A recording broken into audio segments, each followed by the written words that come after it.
الحمد للہ وحدہ لا شریک لہ والصلاة والسلام علی من لا نبی بعد اما بعد اللہم صلی علی سیدنا و مولانا محمد وعلی آل و اصحاب سیدنا و مولانا محمد وبارک وسلم وصلی علیہ۔ مسئلہ تقلید کے حوالے سے ساتویں چیز تقلید کی اقسام۔ بنیادی طور پر تقلید کی دو قسمیں ہیں۔ نمبر 1 تقلید مطلق اور نمبر 2 تقلید شخصی۔ بنیادی طور پر تقلید کی دو قسمیں ہیں۔ نمبر 1 تقلید مطلق اور نمبر 2 تقلید شخصی۔ تقلید مطلق کا معنی یہ ہے شریعت پر عمل کرنا کسی بھی بندے سے پوچھ کر۔ ایک مسئلے میں ایک امام، دوسرے مسئلے میں دوسرا امام، تیسرے مسئلے میں تیسرا امام، چوتھے مسئلے میں چوتھا امام۔ کسی خاص امام کی ہر مسئلے میں تقلید نہ کرنا یہ تقلید مطلق کہلاتا ہے۔ ائمہ میں سے کسی امام کی بات ماننا لیکن کسی مخصوص کی نہیں ہے، بلکہ جو بھی امام میسر ہو مل جائے اس سے پوچھنا اور عمل کرنا یہ تقلید مطلق ہے۔ نمبر 2 تقلید شخصی۔ پوری زندگی ایک ہی فقہ پر عمل کرنا، ایک معین امام کی بات ماننا، مجتہد کے اجتہادی مسائل کو تسلیم کرنا یہ تقلید شخصی کہلاتا ہے۔ یاد رکھنا تقلید مطلق یہ واجب بالذات ہے اور تقلید شخصی یہ واجب بالغیر ہے۔ تقلید مطلق یہ واجب بالذات ہے اور تقلید شخصی یہ واجب بالغیر ہے۔ واجب بالذات کا معنی ہوتا ہے مقصود اصلی، اور واجب بالغیر کا معنی ہوتا ہے جس کے بغیر مقصود اصلی بندہ اختیار نہ کر سکے۔ یہ واجب بالغیر حالات کے بدلنے سے بدلتا ہے۔ واجب بالغیر حالات کا تقاضے کی وجہ سے حکم لگایا جاتا ہے۔ تقلید مطلق یہ واجب بالذات ہے، یہ مقصود اصلی ہے شریعت پہ عمل کرنا۔ تقلید شخصی یہ واجب بالغیر ہے، اس کے بغیر شریعت پہ عمل نہیں ہو سکتا۔ میں سمجھانے کے لیے ایک مثال دیتا ہوں، اس کے بعد تقلید کی یہ قسمیں سمجھیں۔ اصل مقصود جو شریعت کا مطلوب ہے وہ ہے قرآن کریم کو محفوظ کرنا۔ شریعت کا مقصود اصلی قرآن کریم کی حفاظت، قرآن کریم کو محفوظ کرنا ہے۔ اس کے لیے پہلے دور میں حافظوں پر اعتماد کیا جاتا، قوت حافظے کو کافی سمجھا جاتا۔ حالات تھوڑے تبدیل ہوئے تو رسول اللہ صلی اللہ علیہ وسلم نے قرآن کریم کو لکھوانا شروع کیا۔ اب قرآن کریم اللہ کے نبی پر اترا یہ بھی لکھا ہوا نہیں تھا، اور اللہ کے نبی نے جب صحابہ کرام رضی اللہ عنہم اجمعین کو دیا تو وہ بھی ایک جگہ پہ لکھا ہوا نہیں تھا۔ آیت اترتی، اللہ کے نبی کاتبین میں سے کسی سے فرماتے کہ اسے لکھ دو۔ اللہ کے نبی جب دنیا سے تشریف لے گئے تو پورا قرآن کریم ایک جگہ پہ لکھا ہوا نہیں تھا۔ مختلف آیات، مختلف صورتیں الگ الگ جگہوں پہ بکھری ہوئی تھی۔ کسی کے پاس کچھ تھا، کسی کے پاس کچھ تھا، کسی کے پاس کچھ تھا۔ قرآن کریم محفوظ تھا لیکن ایک جگہ پہ لکھا ہوا نہیں تھا۔ رسول اللہ صلی اللہ علیہ وسلم کی دنیاوی وفات کے بعد صحابہ کرام رضی اللہ عنہم اجمعین نے جو جنگ یمامہ لڑی، جس میں 1200 مسلمان شہید ہوئے، جن میں 700 قرآن کریم کے حافظ اور قاری تھے۔ حضرت عمر رضی اللہ تعالی عنہ نے حضرت صدیق اکبر سے عرض کیا کہ آپ قرآن کریم کو ایک جگہ پہ جمع کروا دیں۔ حضرت ابو بکر صدیق نے ابتدائی طور پر یہ خدشہ ظاہر فرمایا کہ جو کام اللہ کے نبی نے نہیں فرمایا وہ کام میں کیسے کر سکتا ہوں۔ پورا قرآن کریم ایک جگہ پہ حضور کے دور میں نہیں ہے۔ حضرت عمر نے فرمایا کہ بھلائی اسی میں ہے کہ ہمیں یہ کام کر لینا چاہیے۔ حضرت ابوبکر صدیق رضی اللہ تعالی عنہ اس کام کے لیے آمادہ ہوئے۔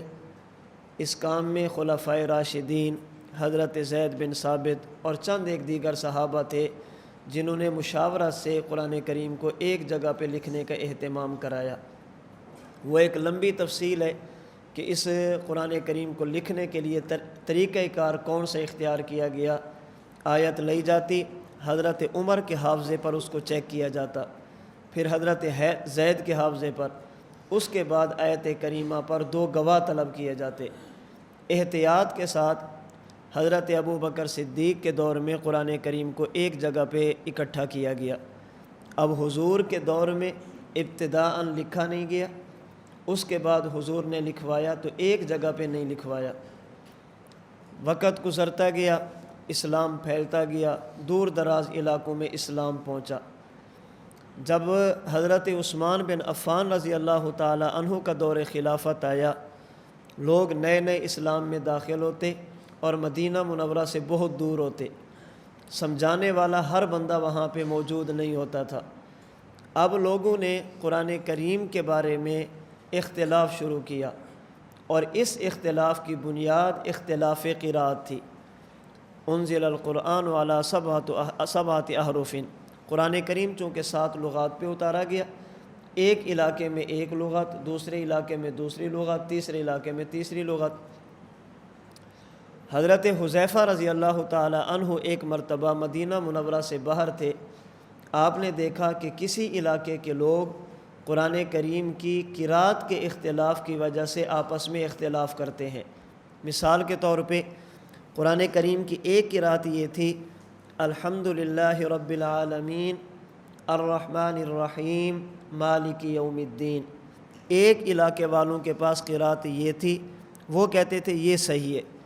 ساتھ والے علاقے میں لغت اور قرات تھی، الحمدللہ رب العالمین الرحمن الرحیم مالک یوم الدین، مالکی کی بجائے مالک یوم الدین، ایک لغت یہ تھی۔ انہوں نے کہا ٹھیک یہ ہے۔ ساتھ والا تیسرا علاقہ، ان کے پاس قرات تھی، الحمدللہ رب العالمین الرحمن الرحیم مالک یوم الدین، وہ کہتے تھے ٹھیک یہ ہے۔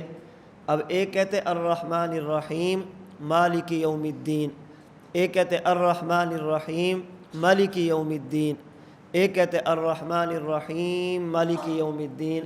اب ایک کہتے یہ ٹھیک ہے تمہاری غلط ہے، دوسرا کہتے یہ ٹھیک ہے تمہاری غلط ہے۔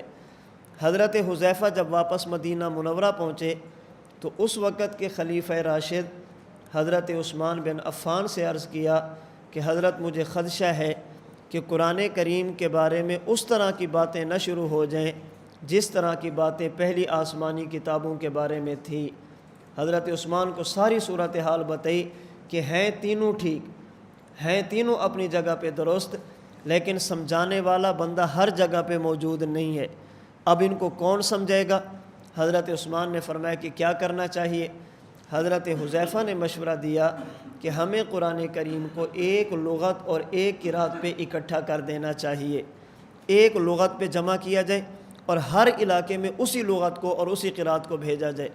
حضرت عثمان بن عفان نے صحابہ کرام کی مشاورہ سے یہ کام فرمایا اور قرآن کریم کو ایک لغت اور ایک قرات پہ جمع کر کے 7 نسخے لکھے، اور مختلف اسلامی شہروں میں حضرت عثمان نے قرآن کریم ایک لغت پہ لکھ کر بھیج دیا۔ اب بات سمجھیں، قرآن کریم کو محفوظ کرنا یہ مقصود اصلی ہے، یہ واجب بالذات ہے۔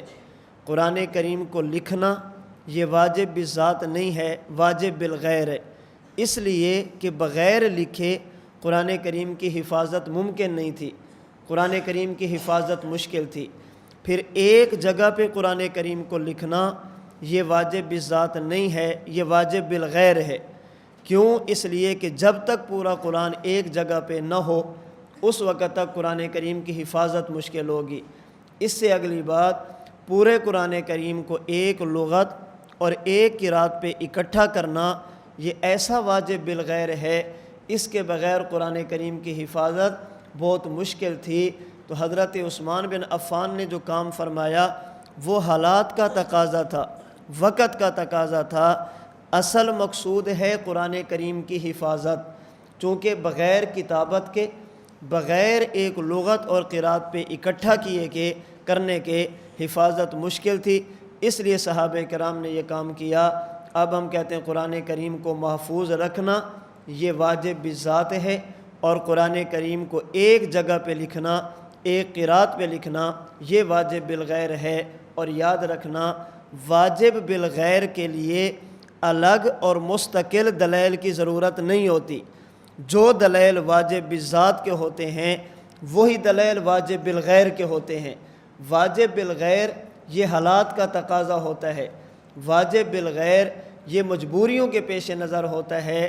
ہمارا اصل مقصود ہے شریعت پہ عمل کرنا۔ کیسے کریں؟ جب تک کسی امام سے نہیں پوچھیں گے شریعت پہ عمل نہیں کر سکتے۔ اب شریعت کا تقاضا فاسألوا اہل الذکر ان کنتم لا تعلمون، شریعت کا حکم اطیعوا اللہ و اطیعوا الرسول و اولی الامر منکم، شریعت حکم دیتی ہے فقہا کی اطاعت کا، شریعت حکم دیتی ہے فقہا کی بات ماننے کا، یہ واجب بذات ہے۔ اب جب اللہ فرماتے فقہا کی بات مانو، یہ تو نہیں فرماتے ایک کی مانو، پوری زندگی ایک کے پیچھے چلو۔ ہم کہتے ہیں فقہا کی بات ماننا یہ واجب بذات ہے، اور ایک کی بات ماننا یہ واجب بالغیر ہے۔ جس طرح قرآن کریم کو محفوظ رکھنا یہ واجب بذات ہے، ایک قرات پر قرآن کریم کو اکٹھا کرنا یہ واجب بالغیر ہے۔ اس لیے اگر ہم یہ اجازت دے دیں جس امام کی بات دل کرے مان لو، جس امام کو بات جی چاہے مان لو، تو شریعت نہیں رہے گی، شریعت کھلونا بن جائے گی۔ اس لیے کہ خواہشات کا زمانہ ہے، لوگ خواہشات کو دیکھتے ہیں، دین کو نہیں دیکھتے۔ تو تقلید مطلق یہ واجب بذات ہے، مقصود اصلی ہے، اور تقلید شخصی یہ واجب بالغیر ہے۔ اس کے بغیر چونکہ شریعت پہ عمل نہیں ہو سکتا، اس لیے ہم کہتے ہیں تقلید کرنی بھی ہے اور شخصی بھی کرنی ہے۔ جو دلائل تقلید مطلق کے وہی دلائل تقلید شخصی کے، جو دلائل حفاظت قرآن کے وہی دلائل قرآن کریم کو ایک قرات پر جمع کرنے کے ہوں گے۔ تو تقلید مطلق کو ہم کیا سمجھتے ہیں؟ واجب بذات، یہ مقصود اصلی ہے، اس کے بغیر شریعت پہ عمل نہیں ہو سکتا۔ لیکن واجب بالغیر یہ تقلید شخصی کو ہم کہتے ہیں کہ اس کے بغیر جو مقصود ہے اس پر بندہ عمل نہیں کر سکتا۔ جب بھی کوئی بندہ تقلید کا انکار کرے اور تقلید کے خلاف شبہات پیش کرے، سب سے پہلے اس سے یہ بات پوچھیں کہ شریعت پر عمل کرنے کے لیے کسی امام کی ضرورت ہے یا نہیں، اللہ یا اللہ کے رسول کے بعد کسی کی ضرورت ہے یا نہیں۔ ایک ہے امام ابو حنیفہ کی ضرورت نہیں، ایک بندہ کہتے ہیں امام شافعی کی ضرورت نہیں، یہ بات الگ ہے۔ ایک بندہ کہتے ہیں کسی بھی امام کی ضرورت نہیں ہے، اللہ کا رسول کافی ہے، قرآن اور حدیث کافی ہے، نہ فقہ کی ضرورت ہے، نہ فقہا کی ضرورت ہے، نہ اجتہاد کی ضرورت ہے، نہ مجتہدین کی ضرورت ہے۔ تو سب سے پہلے اس سے یہ بات پوچھیں کہ شریعت پر عمل کرنے کے لیے کسی کی بات ماننے کی اجازت ہے یا نہیں۔ آپ کی زبان میں اس سے پوچھیں کہ تقلید شخصی غلط ہے یا تقلید مطلق بھی غلط ہے، کسی مخصوص امام کی بات ماننا ٹھیک نہیں ہے یا کسی بھی امام کی بات ماننا ٹھیک نہیں ہے۔ اگر وہ کہتا ہے کہ تقلید تو کرنی چاہیے لیکن شخصی نہیں کرنی چاہیے، امام کی بات تو ماننی چاہیے لیکن مخصوص امام کی بات نہیں ماننی چاہیے، آپ اس سے پوچھیں اگر کوئی بندہ اللہ کے رسول کے بعد کسی مخصوص امام کی بات مانے، متعین امام کی بات مانے جسے تقلید شخصی کہتے ہیں، کیا یہ غلط ہے؟ کہتے ہیں بالکل غلط ہے، یہ شرک ہے۔ آپ اس سے پوچھیں کتنی عجیب بات ہے، اگر کوئی بندہ اللہ کے رسول کے بعد ایک امام کی بات مانے یہ تو ہو گیا مشرک، لیکن اللہ کے رسول کے بعد ہزاروں ائمہ کی بات مانے تو یہ مومن کیسے ہوگا؟ ایک بندہ ایک بت کو پوجتا ہے، دوسرا ہزاروں کو پوجتا ہے، وہ کہ تم مشرک ہو، کیوں؟ اس لیے کہ ایک کی پوجا کرتے ہو۔ ہم کہتے ہیں اگر ہم ایک کی پوجا کرتے ہیں تو تم ہزاروں کی پوجا کرتے ہو، اگر ایک کی پوجا کرنا غلط ہے تو ہزاروں کی بطریق اولا غلط ہوگی۔ تو پہلے یہ پوچھیں کہ تقلید کرنی چاہیے یا نہیں۔ اگر وہ کہتے ہیں کہ بالکل نہیں کرنی چاہیے، تقلید مطلق بھی نہیں ہے، تقلید شخصی بھی نہیں ہے، کسی بھی امام کی بات نہیں ماننی، اسے کہیں آپ کی بات بالکل ٹھیک ہے، ہمیں آپ کی بات سمجھ آ گئی کہ دین کامل ہے، دین مکمل ہے، اللہ کے رسول کے بعد کسی کی بات ماننے کی ضرورت نہیں ہے، آپ کی بات ہمیں سمجھ آ گئی، میں تھوڑا سا مسئلہ دیکھتا ہوں، مجھے بتائیں کہ میں کون سی کتاب دیکھوں، میں مسئلہ دیکھنا چاہتا ہوں۔ وہ بتائے گا حدیث کی کتابیں دیکھیں، آپ اس سے پوچھیں۔ میں نے تحقیق شروع کی، میں نے خود پڑھنا شروع کیا، میرے سامنے مسئلہ تھا رفع الیدین کا، کہ نماز میں کتنی مرتبہ رفع یدین کرنا چاہیے۔ میں نے احادیث دیکھنا شروع کی۔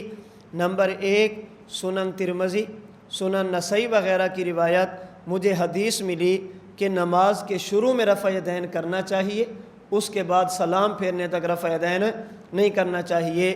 حدیث کی ان کتابوں نے بتایا کہ رفع یدین ایک ہے، ایک سے زائد نہیں ہے۔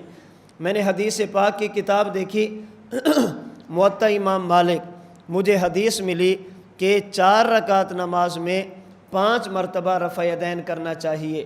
پہلی تکبیر کے وقت، پہلی رکعت میں رکوع جاتے، دوسری رکعت میں رکوع جاتے، تیسری رکعت میں رکوع جاتے اور چوتھی رکعت میں رکوع جاتے۔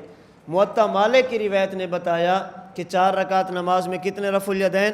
5 رفع الیدین۔ میں نے بخاری شریف اٹھا کر دیکھی، مجھے ایک روایت ملی کہ رفع الیدین 9 کرنے چاہیے۔ پہلی رکعت کے شروع میں رکوع جاتے، رکوع سے اٹھتے، دوسری رکعت رکوع جاتے، رکوع اٹھتے، تیسری رکعت رکوع جاتے، رکوع اٹھتے اور چوتھی رکعت رکوع میں جاتے، رکوع سے اٹھتے۔ بخاری کی روایت نے بتایا کہ رفع الیدین 9 ہیں۔ میں نے بخاری کی اور روایت دیکھی تو اس سے پتہ چلا کہ رفع الیدین 10 مرتبہ کرنا چاہیے، پہلی اور تیسری رکعت کے شروع میں، اور ہر رکعت میں رکوع جاتے، رکوع سے اٹھتے ہوئے۔ اس نے بتایا کہ رفع الیدین 10 ہیں۔ میں نے سنن نسائی وغیرہ کی روایت دیکھی، اس میں پتہ چلا کہ 4 رکعت نماز میں رفع الیدین 26 ہیں، سجدے میں جاتے ہوئے بھی کرنا ہے، سجدے سے اٹھتے ہوئے بھی کرنا ہے۔ میں نے سنن صغیر دیکھی، اس سے پتہ چلا کہ 4 رکعت نماز میں رفع الیدین 28 بنتے ہیں۔ اب نسائی کی روایت رفع الیدین 1 ہے، موطا مالک کی روایت رفع الیدین 5 ہیں، صحیح بخاری کی ایک روایت رفع الیدین 9 ہیں، صحیح بخاری کی دوسری روایت رفع الیدین 10 ہیں، نسائی وغیرہ کی روایت رفع الیدین 26 ہیں، اور سنن صغیر کی روایت ملا لیں تو 4 رکعت نماز میں رفع الیدین 28 بنتے ہیں۔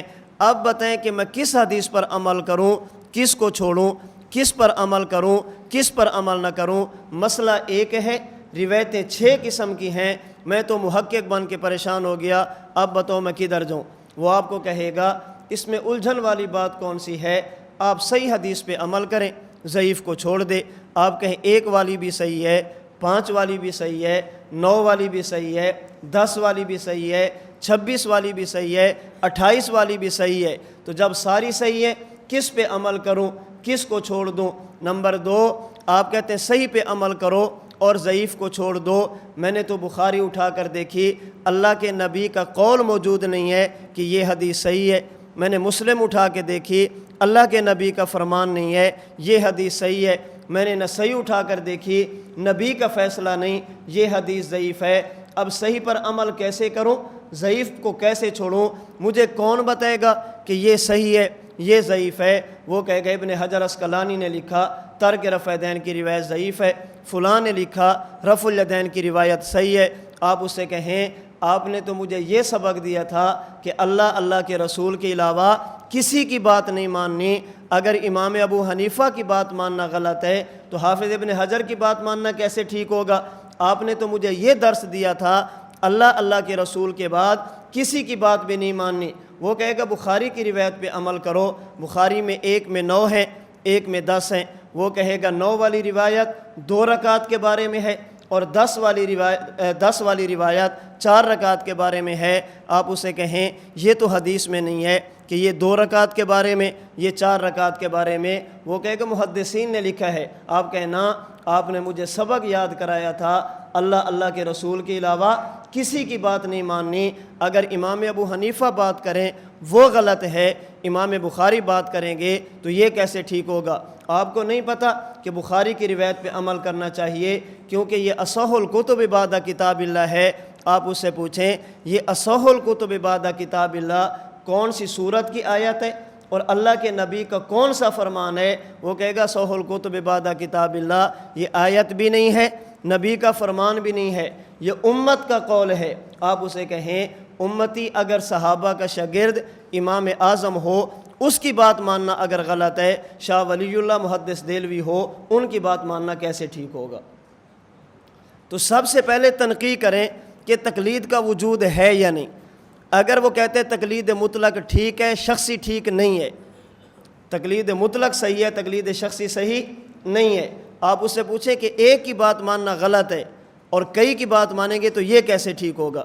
اور اگر وہ کہتے ہیں نہیں تقلید مطلق بھی نہیں ہے، تقلید شخصی بھی نہیں ہے، کسی بھی تقلید کا وجود نہیں ہے، اب اس کے سامنے وہ روایات رکھیں، مسئلہ ایک ہے، حدیثیں اللہ کے نبی کی کئی ہیں اور نبوت کا فیصلہ موجود نہیں ہے، اب بتائیں کہ ہم کس پہ عمل کریں اور کس کو؟ اتنی بات سمجھ آ گئی؟ ایک ہے تقلید مطلق اور ایک ہے تقلید شخصی۔ تقلید مطلق واجب بالذات ہے، میں بار بار کہہ رہا ہوں کہ جو مقصود اصلی ہوتا ہے واجب بالذات، اس کے لیے دلائل کی ضرورت ہوتی ہے۔ واجب بالذات بغیر دلیل کے ثابت نہیں ہوتا، لیکن جو واجب بالغیر ہوتا ہے اس کے لیے الگ دلائل کی ضرورت نہیں ہوتی۔ جو دلائل اصل مسئلے کے ہوتے ہیں وہی دلائل اس کی جزیات کے ہوتے ہیں۔ یہ بالکل اسی طرح ہے جیسے ہمارا نظریہ ہے اللہ کے نبی صلی اللہ علیہ وسلم معراج پہ گئے ہیں، بیداری کی حالت میں گئے ہیں، دنیا والے جسم کے ساتھ گئے ہیں۔ آپ پہلی کتابیں اٹھائیں گے، احادیث کی کتابیں اٹھائیں گے، اس میں آپ کو معراج کا واقعہ تو ملے گا لیکن جسم انصری کا لفظ نہیں ملے گا، جسم انصری کا لفظ نہیں ملے گا۔ یہ جسم انصری کا لفظ کب کہا گیا؟ جب لوگوں نے جسم انصری کا انکار کیا تو ہمارے علماء نے لکھا کہ حضور جسم انصری کے ساتھ گئے ہیں۔ اب کوئی بندہ کہے حدیث میں جسم انصری کا لفظ دکھاؤ، ہم کہیں گے بابا جو دلائل معراج کے وہی دلائل معراج جسمانی کے، جو دلائل معراج کے وہی دلائل حالت بیداری کے، جو دلائل معراج کے وہی جسم انصری کے۔ یہ وضاحتیں اس وقت ہوتی ہیں جب حالات پیش آتے ہیں۔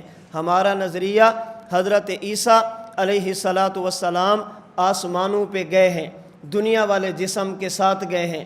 کوئی بندہ کہے قرآن کریم میں دکھاؤ اللہ نے حضرت عیسیٰ کے دنیا والے جسم کو اٹھایا ہو، ہم کہیں گے جو دلائل رفع عیسیٰ الی السماء کے ہوں گے وہی دلائل جسم انصری کے رفع کے ہوں گے۔ یہ جسم انصری کا لفظ اس وقت بولا جاتا ہے جب لوگوں نے انکار کرنا شروع کیا۔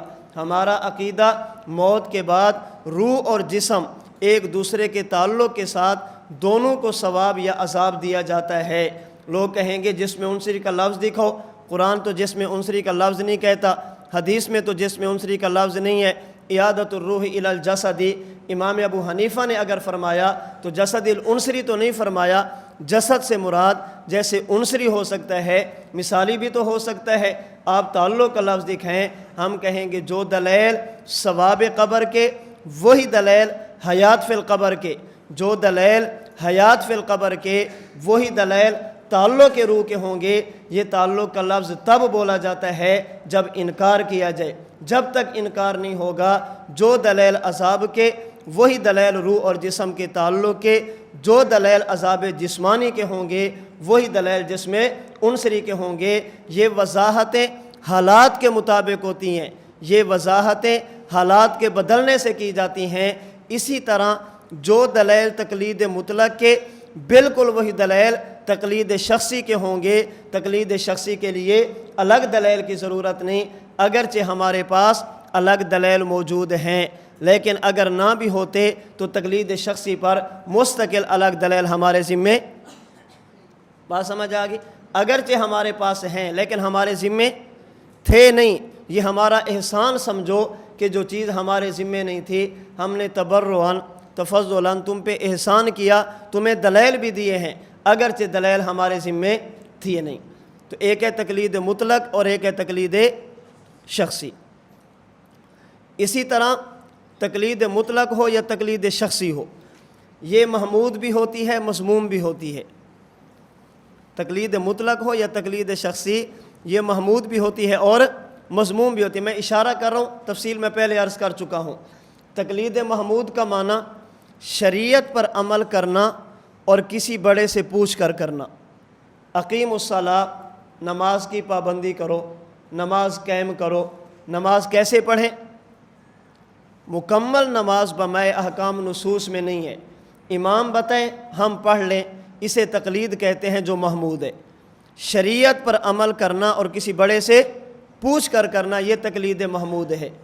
نمبر 2 تقلید مذموم، بڑے کی بات پر عمل کرنا شریعت کو چھوڑ کر۔ محمود کہتے ہیں بڑے کی بات پر عمل کرنا شریعت پر عمل کرنے کے لیے، اور تقلید مذموم کہتے ہیں بڑے کی بات پر عمل کرنا شریعت کو چھوڑنے کے لیے۔ اللہ کے رسول کی بات پر عمل کرنا کسی بڑے سے پوچھ کر، یہ محمود ہے۔ بڑے کی بات پر عمل کرنا رسول کی بات کو چھوڑ کر، یہ مذموم ہے۔ ہم تقلید شخصی کرتے ہیں اور تقلید محمود کرتے ہیں، تقلید مطلق کے قائل ہیں، لیکن اس دور میں اس کی اجازت نہیں دیتے، اور تقلید مذموم کو تو ہم کسی صورت میں بھی جائز نہیں سمجھتے۔ اگلی بات کہ اس تقلید پر دلائل کیا ہیں۔ تقلید مطلق پر دلائل الگ ہیں اور تقلید شخصی پر ہمارے پاس دلائل الگ ہیں۔ ایک دو دلیلیں سماعت فرما لیں۔ نمبر 1، سورۃ الفاتحہ کی آخری 2 آیتیں، اللہ تعالیٰ نے اہل ایمان کو دعا سکھائی کہ اہل ایمان وہ ہیں جو مجھ سے یہ دعا مانگتے ہیں، اہدنا الصراط المستقیم صراط الذین انعمت علیہم، اے اللہ ہمیں صراط مستقیم پر چلا دے۔ آپ پڑھتے رہتے ہیں، ہدایت کے 2 معنی آتے ہیں، اراءۃ الطریق اور ایصال الی المطلوب۔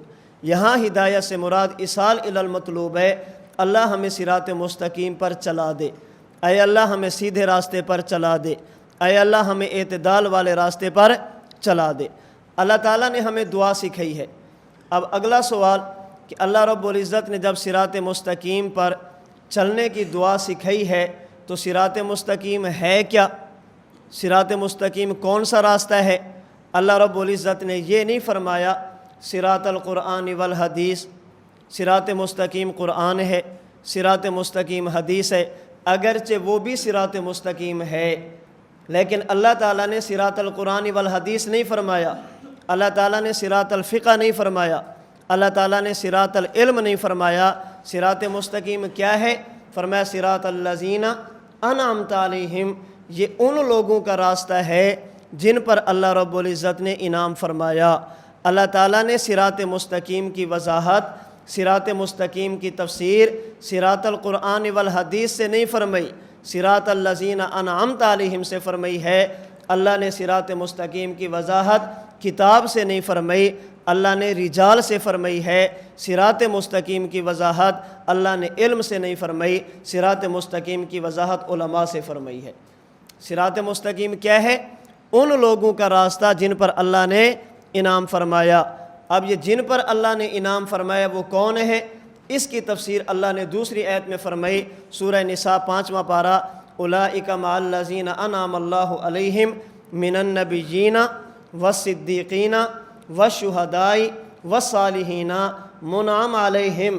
جن پر اللہ کا انعام ہے وہ 4 طبقات ہیں، نمبر 1 نبی، نمبر 2 صحابہ، نمبر 3 شہداء اور نمبر 4 اولیاء۔ نبی کا راستہ صراط مستقیم، صحابہ کا راستہ صراط مستقیم، شہداء کا راستہ صراط مستقیم، اولیاء کا راستہ صراط مستقیم۔ اللہ نے صراط مستقیم میں صرف نبی کا تذکرہ نہیں کیا، صحابہ بھی ہیں، شہداء بھی ہیں، اولیاء بھی ہیں۔ اللہ نے 3 اور طبقات کا ذکر کیا۔ جب نبی کے بعد کسی امتی کے راستے پہ چلیں گے، اسی چلنے کا دوسرا نام تقلید ہے۔ اللہ تعالیٰ نے صراط مستقیم کی وضاحت کس سے کی ہے؟ توجہ رکھنا، صراط مستقیم کی وضاحت کس سے کی ہے؟ صراط رجال سے۔ اللہ نے کتاب اللہ سے وضاحت نہیں کی، کیوں؟ اس لیے کہ جنت ہر بندے کی ضرورت ہے، جنت ہر کسی کی ضرورت ہے، لیکن قرآن کریم کو ہر بندہ سمجھے یہ نہیں ہو سکتا، حدیث پاک کو ہر بندہ سمجھے بہت مشکل کام ہے۔ اگر اللہ فرماتے صراط مستقیم قرآن ہے، ہم نے قرآن اٹھایا، آیتیں 2 آ گئی، کس پہ عمل کریں کس کو چھوڑیں؟ ہم نے حدیث اٹھائی، حدیثیں 2 آ گئی، کس پہ عمل کریں کس کو چھوڑیں؟ فرمایا کہ قرآن اور حدیث اگر اس طرف جاؤ گے، ہو سکتا ہے تمہیں صراط مستقیم نہ ملے، یا ہو سکتا ہے ملے مگر جلدی نہ ملے۔ اگر آپ چاہتے ہیں کہ ہمیں صراط مستقیم ملے اور صراط مستقیم پہ چل کر ہم جنت میں چلے جائیں، تو اس کا آسان طریقہ یہ ہے، ان لوگوں کے پیچھے چل پڑو جن پر اللہ نے انعام فرمایا ہے۔ میں اس پہ سمجھانے کے لیے مثال دیتا ہوں۔ آپ یہاں پہ رہتے ہیں یا آپ یہاں سے جاتے ہیں، آپ کے پاس کوئی استاد آنا چاہتا ہے اور آپ چاہتے ہیں کہ ہمارے پاس استاد آئیں۔ استاد پوچھتا ہے کہ ہم آپ کی طرف کیسے ہیں؟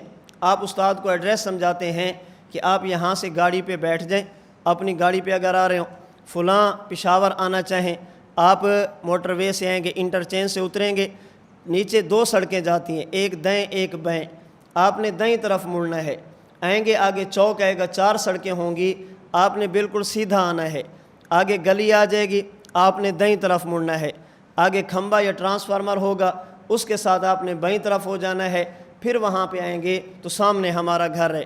پہنچانے کا ایک راستہ یہ ہے۔ استاد آنا چاہتے ہیں کیسے ہیں؟ آپ کہتے ہیں استاد جی جب پشاور موٹر وے سے آپ اتریں گے، ہم ایک بندہ بھیج دیں گے، اس کے پاس موٹر سائیکل ہوگا، فلاں رنگ کی گاڑی ہوگی، آپ اسی گاڑی کے پیچھے آتے جائیں، کسی سے پوچھنے کی ضرورت نہیں ہے، دائیں بائیں جانے کی ضرورت نہیں ہے، اپنی گاڑی ہماری گاڑی کے پیچھے لگا دیں، جہاں جہاں سے ہماری گاڑی گزرے گی یہ ہوگا ہمارے گھر کا راستہ، اور جہاں پر گاڑی رکے گی یہ ہوگا ہمارا گھر۔ آپ بتائیں ان میں سے آسان صورت کون سی ہے؟ ایڈریس سمجھا دیں تاکہ استاد پوچھ کر ہے، کبھی دائیں مڑنا ہو تو بائیں طرف مڑ جائے، یا یہ ہے کہ آپ گاڑی بھیج دیں اور اسی گاڑی کے پیچھے استاد آتے جائیں؟ آسان صورت کون سی ہے؟ منزل مقصود پر بھی پہنچیں گے اور جلدی بھی پہنچیں گے۔ اللہ ہم نے جنت میں جانا ہے، فرمایا صراط مستقیم پہ چلو، جنت میں جانا ہے صراط مستقیم پہ چلو۔ صراط مستقیم کیا ہے؟ صراط القرآن والحدیث، قرآن حدیث اور فقہ۔ قرآن اٹھایا، آیتیں 2 آ گئی، کدھر جائیں؟ حدیث اٹھائی، آیتیں 2 آ گئی، کدھر جائیں؟ فقہ اٹھائی، مسئلے 2 آ گئے، ہم کدھر جائیں؟ اللہ تعالیٰ اگر یوں فرماتے ہم پوچھ کر جاتے، ہم پریشان ہوتے، ہمیں الجھن پیش آتی، اللہ نے کرم فرمایا کسی کی طرف جانے کی ضرورت نہیں، اگر جنت میں آنا ہے صراط مستقیم پہ چل پڑو۔ صراط مستقیم کیا ہے؟ فرمایا کہ اپنی گاڑی، عملی زندگی نبی کے پیچھے لگا دو، صحابی کے پیچھے لگا دو، شہداء کے پیچھے لگا دو، اولیاء کے طرز عمل پہ چلو، جہاں سے نبی گزرے گا صراط مستقیم، جہاں پہ نبی رکے گا اسی کو جنت کہتے ہیں۔ جہاں سے صحابی گزرے صراط مستقیم، صحابی رک جائے سمجھو جنت ہے، شہید چلے صراط مستقیم رک جائے اسی کا نام جنت ہے، اولیاء چل پڑے صراط مستقیم ہے، جہاں پہ اولیاء رکیں گے اسی کا نام جنت ہے۔ تو اللہ تعالیٰ نے، میں نے اس دن بھی کہا تھا، ایک طرف نعرہ کیا ہے کہ دین بہت آسان ہے، دین بہت آسان ہے، اور دوسری طرف دعوت کیا ہے؟ ہر بندہ خود پڑھے، تحقیق کرے۔ تو آسان راستہ تحقیق نہیں ہے، دین کی آسانی تقلید میں ہے۔ ہر بندہ تحقیق کرے گا تو شاید 24 گھنٹے میں 2 رکعت بھی نہ پڑھ سکے، اور اگر تقلید کرے گا تو پھر استاد نے کہہ دیا اشراق پڑھنی ہے، تقلید کریں گے، اعتماد کریں گے تو بندہ آسانی کے ساتھ دین پہ عمل کر سکتا ہے۔ تو اللہ تعالیٰ نے صراط مستقیم کی وضاحت کس سے کی ہے؟ حضرت استاد جی دامت برکاتہم العالیہ فرمایا کرتے ہیں اللہ نے صراط مستقیم میں کتنے طبقات ذکر فرمائے؟ 4 طبقات۔ نمبر 1 نبی، نمبر 2 صحابہ، نمبر 3 شہداء، اور نمبر 4 اولیاء۔ یہ اللہ نے 4 طبقات ذکر فرمائے۔ جب فرمائے من النبیین، اس سے قادیان والا نکل گیا، ان کے پاس نبی نہیں ہے، متنبی ہے، ان کے پاس نبی نہیں ہے، غیر نبی ہے، نبی نہیں ہے، ان کے پاس غبی ہے۔ من النبیین فرمایا، قادیان والا نکل گیا، وہ صراط مستقیم پہ نہیں۔ جب فرمایا والصدیقین، ایران والا بھی گھر چلا گیا، ان کے پاس صحابہ نہیں ہیں۔ جب فرمایا والشہداء، اہل بدعت نکل گئے، ان کے پاس شہداء نہیں ہے۔ جب فرمایا صالحین، اہل الہاد اور گستاخ طبقہ نکل گیا جو اولیاء کو نہیں مانتا۔ ہم کتاب کی بات کرتے ہیں تم رجال کی بات کرتے ہو، ہم قرآن کی بات کرتے ہیں، تم ننوتوی کی بات کرتے ہو، ہم قرآن پیش کرتے ہیں، تم المحند پیش کرتے ہو، ہم کتاب اللہ، تم رحمت اللہ۔ جب اس طرح کی باتیں کی جائیں تو والصالحین فرمایا گستاخ طبقہ بھی نکل گیا۔ یہ دیوبند والے واحد طبقہ ہیں جن کے پاس نبی بھی ہیں، صحابی بھی ہیں، شہداء بھی ہیں، اولیاء بھی ہیں، جن چار طبقات پر اللہ نے انعام فرمایا۔ الحمدللہ وہ چاروں طبقات ہمارے پاس ہیں، چاروں طبقات اللہ نے ہمیں دیے ہیں۔ من النبیین بھی ہے، والصدیقین بھی ہے، والشہداء بھی ہے، اور والصالحین بھی ہے۔ اور استاد جی دوسری بات بھی فرمایا کرتے ہیں، اللہ نے والشہداء فرمایا ہے، والمجاہدین نہیں فرمایا۔ والشہداء فرمایا ہے، والمجاہدین۔ کیوں؟ مجاہد بن کے دھوکہ دینا بہت آسان ہوتا ہے، مجاہد بن کے چندہ کرنا بہت آسان ہوتا ہے، لیکن شہید بن کے بندہ دھوکہ نہیں دے سکتا۔ اس لیے ہم دیوبند والے مجاہد چھپاتے ہیں اور شہداء دکھاتے ہیں۔ تو اللہ تعالیٰ نے سب سے پہلی صورت میں تقلید کا تذکرہ فرمایا۔ اب دیکھیں میں نے گزارش کی کہ تقلید کی دو قسمیں ہیں، محمود اور مذموم۔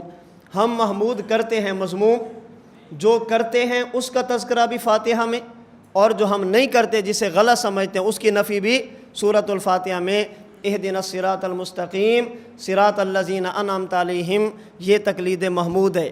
غیر المغضوب علیہم ولا الضالین، یہ تقلید مذموم ہے۔ بڑا صحیح راستے پہ ہو اس کی بات ماننا، یہ تقلید محمود ہے۔ بڑا خود گمراہ ہو اس کے پیچھے چل پڑنا، یہ تقلید مذموم ہے۔ جو ہم کرتے ہیں اس کا تذکرہ بھی فاتحہ میں، اور جس کو ہم غلط سمجھتے ہیں اس کی نفی بھی کہاں پہ ہے؟ سورۃ الفاتحہ میں۔ سورہ نساء آیت نمبر 59۔ یا ایھا الذین آمنوا اطیعوا اللہ واطیعوا الرسول واولی الامر منکم، اے ایمان والو اطیعوا اللہ، خدا کی بات مانو، واطیعوا الرسول، مصطفیٰ کی بات مانو، واولی الامر منکم، اور فقہاء کی بات مانو۔ اطیعوا اللہ، خدا کی بات جس کا نام قرآن ہے، اطیعوا الرسول، مصطفیٰ کی بات جس کا نام حدیث ہے، اولی الامر منکم، فقہاء کی بات جس کا نام فقہ ہے۔ قرآن کی بات مانیں، حدیث کی بات مانیں، فقہ پر عمل کریں۔ اللہ نے تینوں کا حکم دیا اور ایک ہی آیت میں دیا۔ اب اگر کوئی بندہ کہے کہ میں فقہ کو نہیں مانتا، ہم کہتے ہیں تمہیں ماننا بھی نہیں چاہیے، اس لیے کہ ہر بندے کو حکم ہی نہیں ہے۔ تو اللہ تعالیٰ نے تین باتیں ماننے کا حکم دیا۔ نمبر ایک خدا کی بات جس کا نام قرآن ہے، نمبر دو مصطفیٰ کی بات جس کا نام حدیث ہے، نمبر تین فقہاء کی بات جس کا نام فقہ ہے۔ اللہ نے یہ طرز کیوں رکھا؟ خدا کی بات مانو، مصطفیٰ کی بات مانو، فقہاء کی بات مانو۔ آپ تفصیل پڑھ چکے ہیں، میں سمجھانے کے لیے اشارہ دے رہا ہوں کہ کبھی اس آیت پہ گفتگو کرنی پڑے، عوام کو سمجھانی پڑے تو کیسے سمجھیں۔ فرمائے ایمان والو خدا کی بات مانو۔ اللہ کیوں مانے؟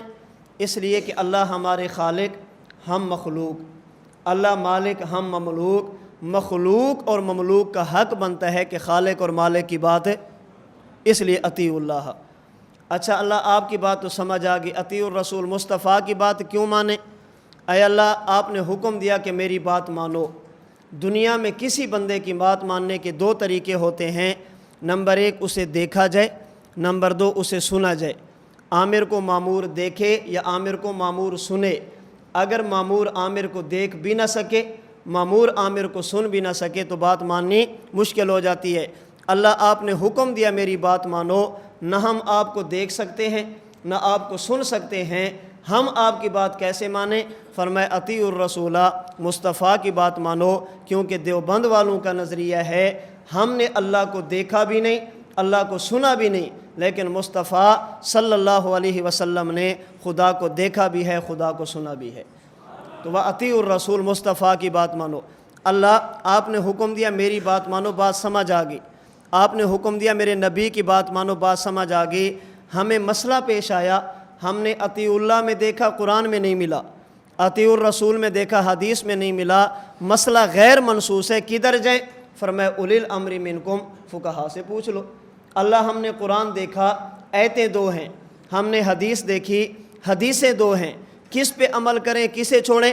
فرمایا اولی الامر منکم، فقہاء سے پوچھ لو۔ اللہ ہم نے قرآن دیکھا، اجمال تھا، تفصیل پہ عمل کیسے کریں؟ حدیث دیکھی اجمال تھا، تفصیل میں کیسے جائیں؟ فرمایا اولی الامر منکم، فقہا سے پوچھ لو۔ ہم نے قرآن دیکھا، آیت کے معنی دو تھے، ہم نے حدیث دیکھی، حدیث کے معنی دو تھے، کس کو معنی کو لیں کس کو چھوڑیں؟ فرمایا اولی الامر منکم، فقہا سے پوچھ لو۔ اللہ ہم نے قرآن دیکھا، مسئلہ تھا حکم نہیں تھا، حدیث میں مسئلہ تھا حکم نہیں تھا، کس پہ عمل کریں، حکم کون سا لگیں؟ فرمایا اولی الامر منکم، فقہا سے پوچھ لو۔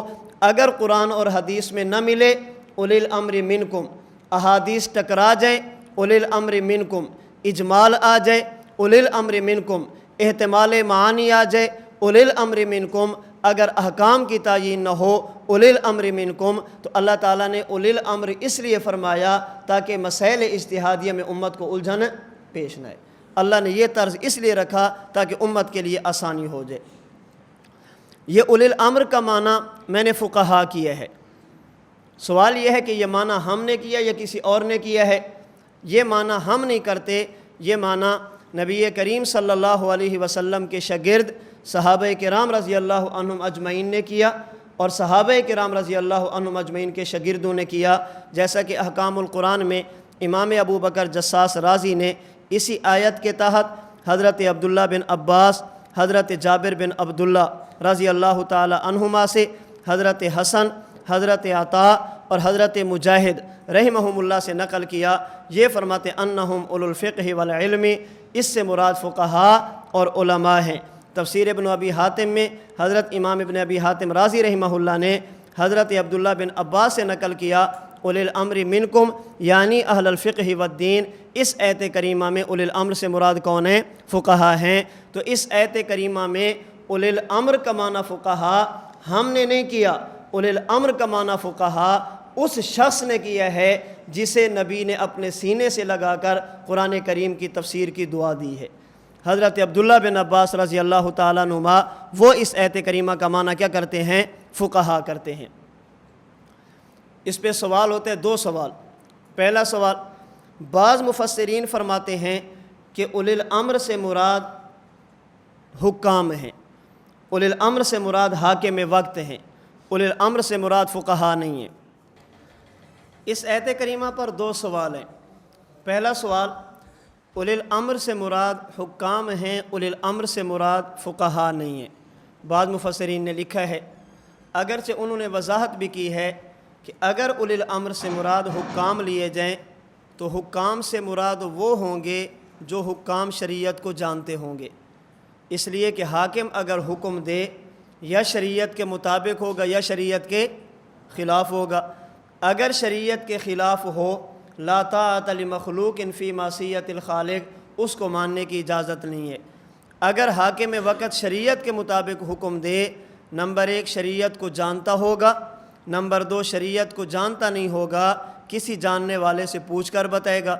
اگر شریعت کو جانتا ہوگا تو ہم نے حاکم کی بات نہیں مانی، ہم نے اس حاکم کی بات مانی ہے جو حاکم عالم بھی ہے۔ اور اگر شریعت جانتا نہ ہو لیکن جاننے والے سے پوچھ کر بتائے تو ہم نے حاکم کی بات نہیں مانی، اس حاکم کی بات مانی ہے جو علم والوں پر اعتماد بھی کرتا ہے۔ بات عالم کی ماننی ہے، چاہے بلا واسطہ ہو جب حاکم عالم ہو، یا بال واسطہ ہو جب حاکم عالم نہ ہو، بات عالم ہی کی ماننی ہے۔ اس لیے اولی الامر سے مراد اگر فقہا لیے جائیں تب بھی بات ہماری بنتی ہے، اگر اس سے مراد حکام لیے جائیں تب بھی بات ہماری بنتی ہے۔ میراثی کا باپ کبھی نمبردار نہیں بن سکتا۔ سمجھ آ گئی؟ استاد جی اس دن بیان میں سنا رہے تھے، نمبردار فوت ہو گیا تو میراثی کا بیٹا ماں کے پاس گیا کہ نمبردار فوت ہو گیا، اب نمبردار کون بنے گا؟ اس نے کہا اس کا بیٹا۔ وہ فوت ہو جائے پھر اس نے کہا اس کا بیٹا، وہ بھی فوت ہو جائے پھر اس کا بیٹا۔ 3-4 مرتبہ پوچھا، آخر کار ماں سمجھ گئی کہ کیا پوچھنا چاہتا ہے۔ اس نے کہا کہ بیٹا اس کا سارا خاندان بھی فوت ہو جائے، ہم نے میراثی رہنا ہے، ہم نے نمبردار نہیں بننا۔ پورا خاندان بھی فوت ہو جائے، ہم نے یوں ہی رہنا ہے۔ اولی الامر سے مراد فقہا لیں یا حکام لیں، تم نے یوں ہی رہنا ہے، تمہاری بات پھر بھی نہیں بنتی۔ تو حاکم سے مراد وہ حاکم ہے جو جانتا ہوگا، یا حاکم سے مراد وہ حاکم ہوگا جو جاننے والے سے۔ تو ہم نے بات کس کی مانی ہے؟ عالم کی معنی ہے چاہے بلا واسطہ ہو جب حاکم عالم ہو، یا بال واسطہ ہو جب حاکم عالم۔ اچھا، کہتے ہیں اولی الامر سے مراد حکام ہیں، ہم کہتے ہیں حاکم کی بات ماننی چاہیے، کہتے ہیں جی ماننی چاہیے۔ حضرت عمر حاکم تھے یا نہیں تھے؟ حضرت عمر حاکم تھے تو ان کی بات ماننی چاہیے۔ حضرت عمر کا فیصلہ رمضان المبارک میں پورا مہینہ ایک مسجد میں ایک امام کے پیچھے جماعت کے ساتھ 20 رکعت تراویح پڑھنی چاہیے، مانتے ہو؟ حضرت عمر کا فیصلہ اگر کوئی بندہ اپنی بیوی کو 3 طلاقیں دے دے تو 3 ہوتی ہیں، آپ مانتے ہیں؟ کہتے ہیں جی نہیں مانتے، ہم کہتے ہیں حضرت عمر مجتہد بھی ہیں، حضرت عمر حاکم بھی ہیں۔ اولی الامر سے مراد اگر مجتہد لوگے 3 طلاقیں تب بھی 3 بنتی ہیں، اگر اولی الامر سے مراد حاکم لوگے 3 طلاقیں تب بھی 3 بنتی ہیں۔ آپ کا دل کرتا ہے مجتہد مانے، آپ کا دل کرتا ہے ان کو حاکم مانے۔ دوسرا سوال، کہتے ہیں آیت کریمہ آگے بھی ہے، آپ آگے پڑھیں، آگے ہے فَإِن تَنَازَعْتُمْ فِي شَيْءٍ فَرُدُّوهُ إِلَى اللَّهِ وَالرَّسُولِ۔ لوگو اللہ کی بات مانو، اللہ کے رسول کی بات مانو، فقہا کی بات مانو۔ اگر تمہارا کسی مسئلے میں اختلاف ہو جائے فَرُدُّوهُ إِلَى اللَّهِ وَالرَّسُولِ، پھر اللہ اور اللہ کے رسول سے فیصلہ کرو۔ اس میں تو اولی الامر نہیں ہے۔ اگر فقہا کی بات ماننی جائز تھی، اللہ فرماتے فَإِن تَنَازَعْتُمْ فِي شَيْءٍ فَرُدُّوهُ إِلَى اللَّهِ وَإِلَى الرَّسُولِ وَإِلَى أُولِي الْأَمْرِ۔ اللہ کے رسول کے بعد فقہا سے پوچھو۔ ان کا استدلال کیا ہے؟ اگر فقہا کی بات ماننی ٹھیک ہوتی فَإِن تَنَازَعْتُمْ کے بعد فقہا کا تذکرہ ہوتا۔ ہم کہتے ہیں اگر فقہا کی بات ماننی ٹھیک نہ ہوتی تو پہلے تذکرہ نہ ہوتا۔ اگر بعد میں تذکرہ نہ ہونا دلیل ہے کہ نہیں ماننی چاہیے تو پہلے تذکرہ ہونا اس بات کی دلیل ہے کہ فقہا کی بات ماننی چاہیے۔ رہی یہ بات اللہ نے بعد میں اولی الامر کا تذکرہ کیوں نہیں کیا، صرف اللہ کے رسول کا تذکرہ کیوں کیا؟ ہم کہتے ہیں اس لیے کہ یا ایھا الذین آمنوا کہہ کر ایک خطاب اطیعوا سے دیا، ایک خطاب فَإِن تَنَازَعْتُمْ فِي شَيْءٍ فَرُدُّوهُ إِلَى اللَّهِ وَالرَّسُولِ ردوہ میں حکم دیا۔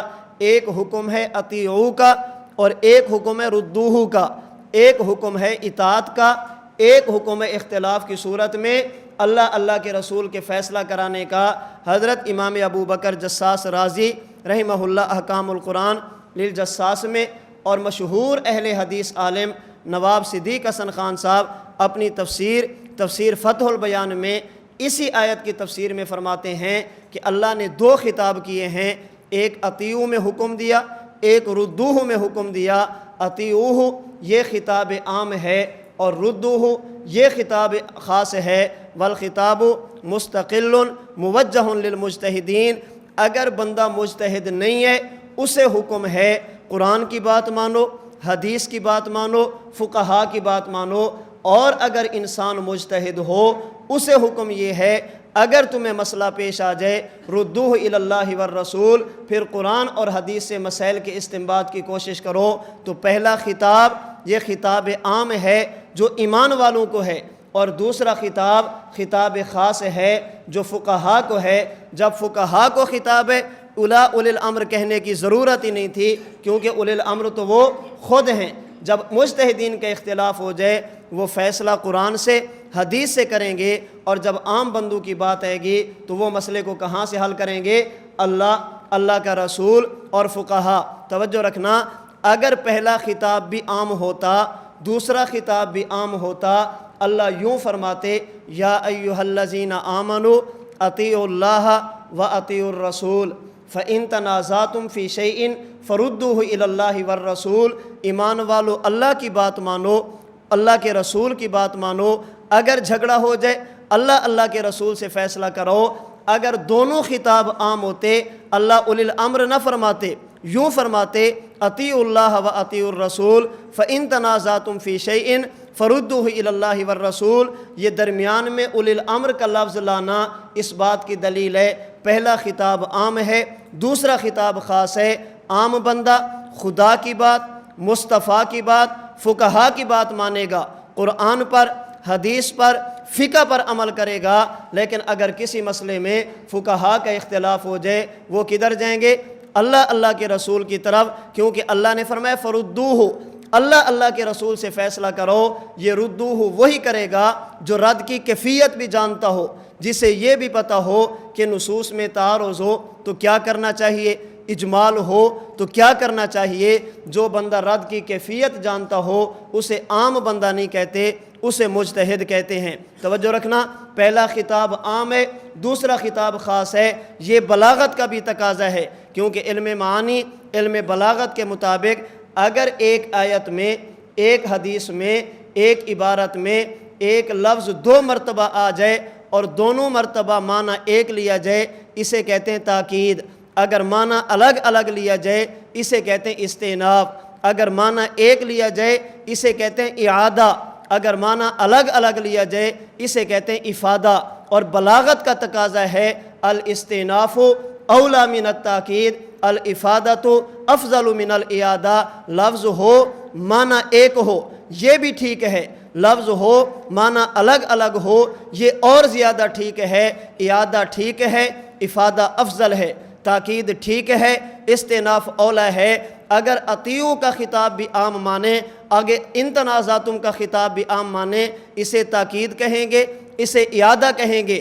اگر پہلا خطاب عام مانے دوسرا خاص مانے، اسے استئناف کہیں گے، افادہ کہیں گے۔ جب عوام کے کلام میں استئناف اولا من التاکید ہوتا ہے، افادہ افضل من الاعادہ ہوتا ہے، تو خالق کائنات کے کلام میں بطریق اولا ہونا چاہیے۔ اس لیے ہم کہتے ہیں پہلا خطاب عام ایمان والوں کو ہے اور دوسرا خطاب خاص مجتہدین کو ہے۔ عام بندے نے دوائی لینی ہے، کدھر جائے گا؟ ڈاکٹر کے پاس۔ ڈاکٹروں کا اختلاف ہو گیا، یہ دوائی ٹھیک ہے یا نہیں، میری ٹھیک ہے یہ تیری ٹھیک ہے، وہ ہر کسی کے پاس نہیں جائیں گے، وہ اوپر لیبارٹری میں جائیں گے۔ عام بندہ لیبارٹری میں نہیں جاتا، دوائیوں کو چیک کرانے کے لیے وہ جانتا ہے جس کے پاس علم طب ہو۔ عام بندہ ڈاکٹر کے پاس جائے گا، ڈاکٹروں کا اختلاف ہو جائے وہ اوپر جائیں گے۔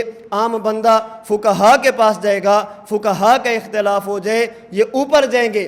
رسول کے پاس جائیں گے، قرآن کی طرف دیکھیں گے، حدیث کی طرف دیکھیں گے۔ تو اطیعوا اللہ یہ خطاب عام ہے جس میں قرآن بھی، حدیث بھی، فقہ بھی ہے۔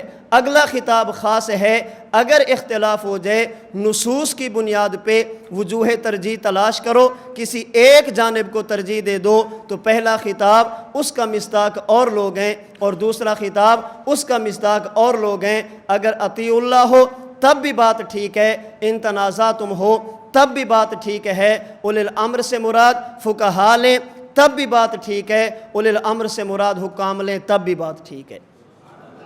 دونوں صورتوں میں بات ٹھیک ہے۔ اس میں الجھن والی بات کون سی ہے؟ تو اللہ تعالیٰ نے ایک ہی آیت میں اپنی بات، اپنے رسول کی بات اور فقہا کی بات ماننے کا حکم دیا۔ اللہ کی بات مانیں گے اسے کیا کہتے ہیں؟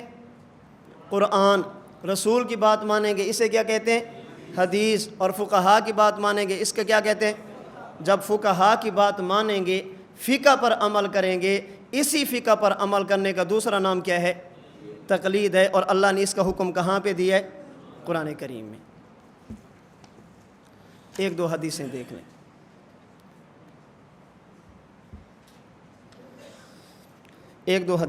لیں۔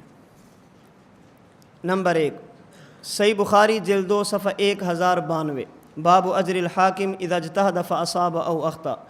حضرت عمر بن عاص رضی اللہ تعالی عنہ اللہ کے نبی کا فرمان نقل کرتے ہیں، حضور نے فرمایا اذا حکم الحاکم فاجتہد ثم اصاب فلہ اجران۔ اگر حاکم اور عالم مسئلہ بتائے، فیصلہ کرے، اگر مسئلہ اور فیصلہ درست ہو اللہ اسے 2 اجر دیتے ہیں۔ وَإِذَا حَكَمَ فَاجْتَهَدَ ثُمَّ أَخْطَأَ فَلَهُ أَجْرٌ۔ اور اگر مجتہد سے خطا ہو جائے، مسئلہ بتانے میں خطا ہو جائے تو اللہ رب العزت اس کو 1 اجر پھر بھی دیتے ہیں۔ اس حدیث پاک میں اللہ کے نبی نے مجتہد کے اجتہاد پر اور حاکم کے فیصلے پر ثواب اور خطا کی صورت میں بتایا۔ اگر ماہر کا فیصلہ ٹھیک ہو اللہ اجر 2 دیتے ہیں، اور اگر اجتہادی خطا ہو جائے تو اللہ اجر 1 دیتے ہیں۔ یاد رکھنا، نمبر 1، اذا حکم الحاکم میں حاکم کا وہ فیصلہ مراد ہے جو شریعت کے مطابق ہو، جسے دوسرے لفظوں میں مسئلہ شرعی بھی کہتے ہیں۔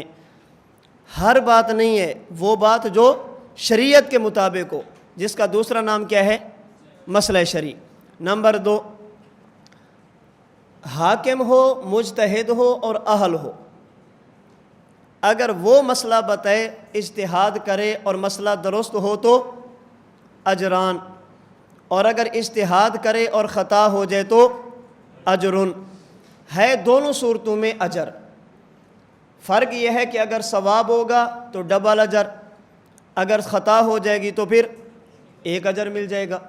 اگر ثواب ہوگا تو بڑی جنت، اگر خطا ہو جائے گی تو پھر چھوٹی جنت، ہے دونوں صورتوں میں جنت۔ تو حاکم اگر اہل ہو، اجتہاد کرے، ثواب ہو تو 2 اجر، اور اگر خطا ہو جائے تو 1 اجر۔ توجہ رکھنا، شریعت کا بھی یہی ضابطہ ہے، ہمارے ماحول اور عرف کا بھی یہی ضابطہ ہے کہ اگر بندہ ہو اہل سے خطا ہو جائے، شریعت بھی قبول کرتی ہے، عرف بھی قبول کرتا ہے۔ اور اگر بندہ ہو نہ اہل، اگر وہ بات ٹھیک بھی کرے، شریعت بھی قبول نہیں کرتی، عرف بھی قبول نہیں کرتا۔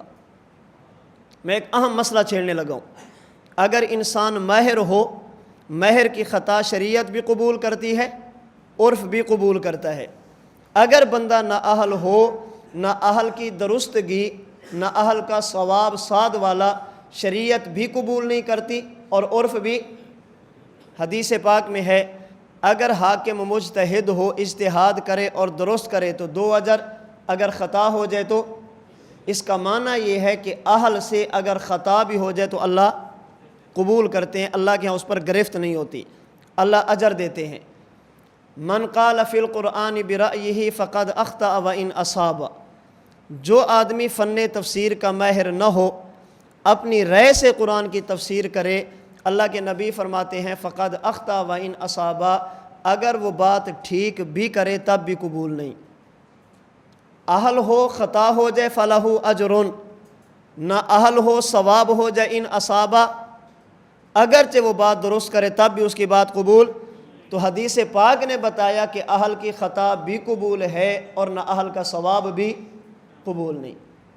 عرف کو دیکھیں، ایک شخص ایسا ہے جو دل کا ڈاکٹر ہے، اسپیشلسٹ ہے، دل کا علاج کرتا ہے، اس کے پاس ایک کیس جاتا ہے دل کے مریض کا، وہ طب کی کتابیں کھولتا ہے، محنت اور کوشش کرتا ہے، کیس نیا ہوتا ہے، علم طب کی روشنی میں اس بندے کے دل کا علاج کرتا ہے، اگر علاج ہو جائے ٹھیک، آپریشن ہو جائے کامیاب، اسے انعام بھی ملتا ہے، تنخواہ بھی ملتی ہے۔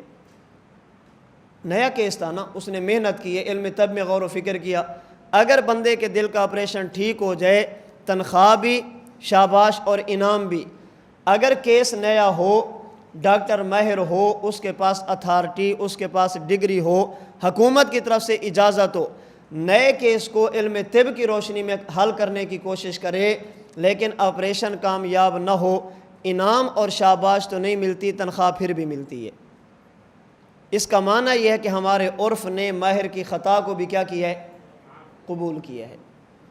ایک بندہ ایسا ہے جو طب کا ماہر نہیں ہے، نہ اس نے پڑھا، نہ اس نے ڈگری حاصل کی، نہ حکومت کی طرف سے اجازت حاصل کی، جسے آپ لوگ عطائی ڈاکٹر کہتے ہیں، فٹ پاتھ پہ بیٹھ گیا، کبھی دانتوں کا علاج، کبھی کسی چیز کا علاج، کبھی کسی چیز کا علاج۔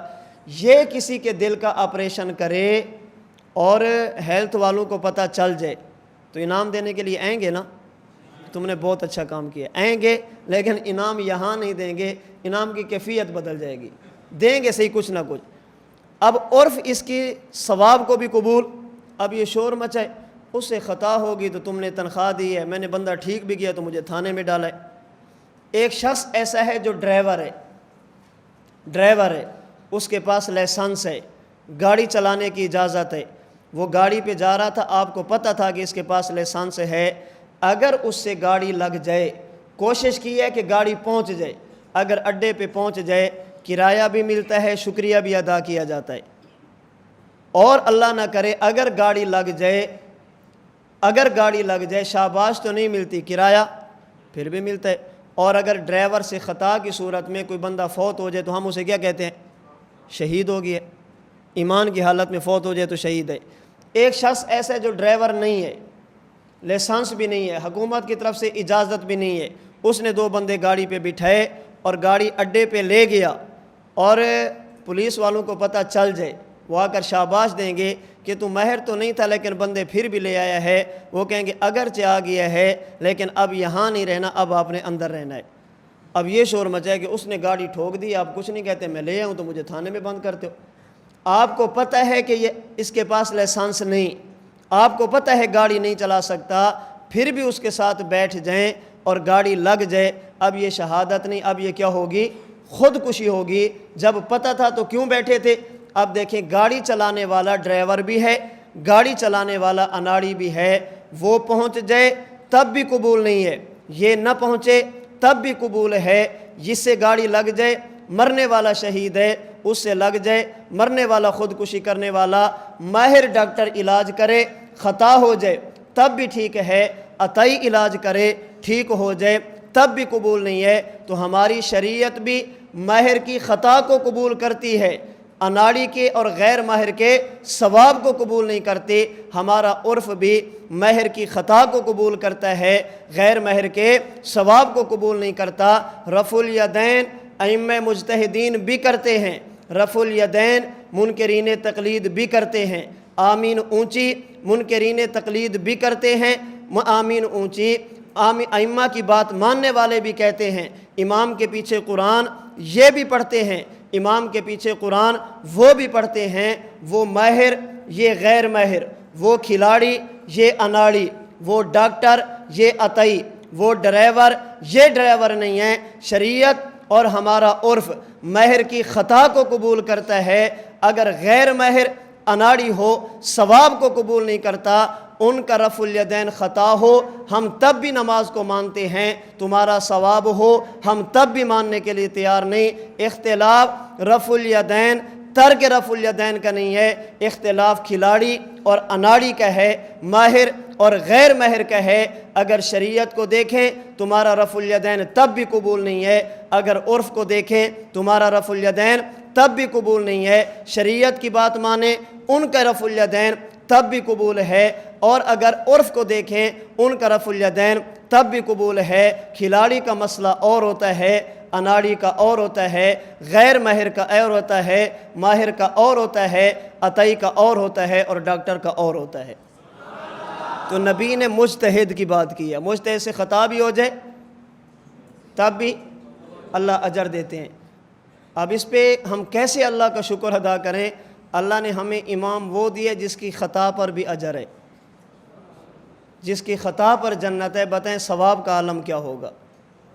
شکر کرو امام کی خطا پر اتنا اجر ہے تو امام کے ثواب کا عالم کیا ہوگا؟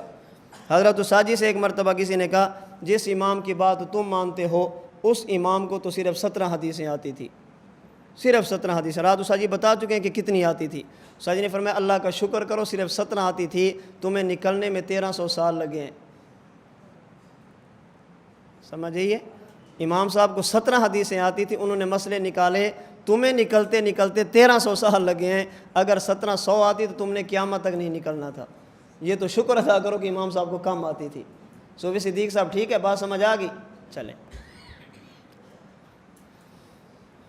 اچھا، اللہ کے نبی نے فرمایا کہ مجتہد اجتہاد کرے، اگر خطا بھی ہو جائے تو اس کا معنی یہ کہ مجتہد اجتہاد کرے گا۔ مجتہد اجتہاد، اگر مجتہد کے اجتہاد پر عمل نہیں کرنا تو اجتہاد کیوں کرے گا؟ مجتہد کے اجتہاد پہ کسی نے عمل نہیں کرنا تو اگر ڈاکٹر کے پاس کسی نے علاج کے لیے نہیں جانا تو اس کے پاس ڈاکٹری کس چیز کی ہے؟ ڈرائیور کی بس میں کسی نے نہیں بیٹھنا تو لائسنس کی ضرورت کیا ہے؟ یہ گاڑی اس لیے چلاتا ہے تاکہ لوگ بیٹھیں، وہ ڈاکٹر اس لیے بنتا ہے تاکہ لوگ علاج کریں، مجتہد اجتہاد اس لیے کرتا ہے تاکہ لوگ عمل کریں۔ کہتے ہیں جس امام کی تم تقلید کرتے ہو اس امام نے کہا ہے کہ میری تقلید کرو۔ ہم نے کہا کہ کہنا ضروری نہیں ہوتا، امام صاحب نے اجتہاد کیا کیوں تھا؟ لوگ عمل کریں یا چھوڑیں؟ تو مجتہد کے اجتہاد پر اگر عمل نہیں کرنا تو مجتہد اجتہاد کرتا کیوں ہے؟ مجتہد اجتہاد کرتا ہی اس لیے تاکہ لوگ، امام بخاری نے بخاری لکھی اس لیے تاکہ لوگ عمل کریں، اگرچہ وہ اس کو اصح الکتب بعد کتاب اللہ نہ کہیں۔ امام مسلم نے مسلم لکھی اس لیے تاکہ لوگ عمل کریں، اگرچہ وہ اس کو صحیح مسلم نہ کہیں۔ محدثین اس لیے حدیثیں لکھتے ہیں تاکہ لوگ عمل کریں، اور فقہا اجتہادی مسائل کے استنباط اس لیے کرتے ہیں تاکہ لوگ عمل کریں۔ اگر امام بخاری حدیث کی کتاب لکھیں اور ہمیں نہ فرمائیں کہ عمل کرو، دورہ حدیث میں اس کو پڑھاؤ، اصح الکتب بعد کتاب اللہ کا ہو، ہم نے تب بھی پڑھنی ہے، کیونکہ لکھنا دلیل ہے کہ پڑھنی ہے۔ اگر امام صاحب نہ بھی فرمائیں کہ میری تقلید کرو، ہم نے کرنی اس لیے کہ وہ جس امام کی بات تم مانتے ہو وہ امام تو کہتے ہیں میرے مسئلے کو چیک کرنا، اگر قرآن و حدیث کے خلاف ہو تو دیوار پہ مارنا۔ اس کا کیا معنی؟ تقلید نہ کرو جی، اس کا کیا معنی؟ تقلید نہ کرو۔ ڈاکٹر کہتے کہ میرے پاس علاج کرو، اگر میری دوائی ٹھیک نہ ہونا تو گٹر اور نالی میں پھینک دینا۔ اس کا معنی کیا کہ میرے پاس نہ ہو؟ بابا یہ تحدی ہوتی ہے، یہ چیلنج ہوتا ہے، بندے کو اپنے فن پر اعتماد ہوتا ہے۔ ڈاکٹر کہتے ہیں آؤ میری دوائی کو دنیا کے کسی لیبارٹری میں چیک کرا لو، اگر غلط ہو جو سزا چور کی وہ میری، غلط ہو نالی میں پھینکو میں جرمانہ دوں گا۔ اس کا معنی یہ ہے اسے اپنی صداقت پہ چڑھتے سورے سے بھی زیادہ یقین ہے۔ امام فرماتے ہیں میں نے مسئلہ دیا، جاؤ میرے مسئلے کو چیک کرو، اگر قرآن و حدیث کے خلاف ہو دیوار پہ مار دو۔ اس کا معنی یہ ہے کہ جس طرح ڈاکٹر کو اپنے مشن پر، اپنی صداقت پہ، اپنی حقانیت پہ یقین ہوتا ہے، امام کو بھی اپنے اجتہاد پہ چڑھتے سورے سے بھی زیادہ یقین ہوتا ہے۔ امام کچھ کہنا چاہتے ہیں، اچھا امام صاحب فرماتے ہیں چیک کرو، کرے گا کون جی؟ سارا دن گڈھیریاں بیچو، شام کو امام کے مسئلے چیک کرو، قربان جائیے۔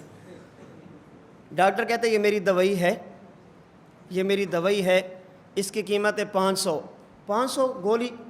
ڈاکٹر کہتے ہیں یہ بہت مہنگی ہے، بہت جلدی اثر کرتی ہے، آپ جائیں کسی چیک کرا لیں، اگر یہ ٹھیک نہ ہو نالی میں پھینکو، میں آپ کو 1000 دوں گا۔ وہاں سے نکلا، اس نے کہا جوتا پالش کراتا جاؤں، جوتا پالش کرا، کہتے ساتھ دوسرا کام بھی کر لوں۔ کہتے مودی صاحب یہ گولی تو ذرا چیک کرنا یہ کیسی ہے۔ اس نے سونگی، اس نے کہا اوے یہ تو زہر ہے، جو سارا دن چمڑا سونگے تو اس کو زہر ہی میں نظر آنی ہے نا۔ اس نے کہا یہ تو زہر ہے، نالی میں پھینکی۔ ڈاکٹر صاحب 1000 روپیہ۔ کیوں؟ آپ نے کہا تھا گولی چیک کرو، وہ تو زہر تھی۔ کس نے کہا؟ فلاں موچی صاحب نے۔ اس نے کہا میں نے یہ تو کہا تھا چیک کرو، یہ تو نہیں کہا تھا موچی سے چیک کرو۔ امام صاحب فرماتے میرے مسئلے کو چیک کرو۔ کون کرے گا؟ امام شافعی۔ کون کرے گا؟ امام مالک۔ کون کرے گا؟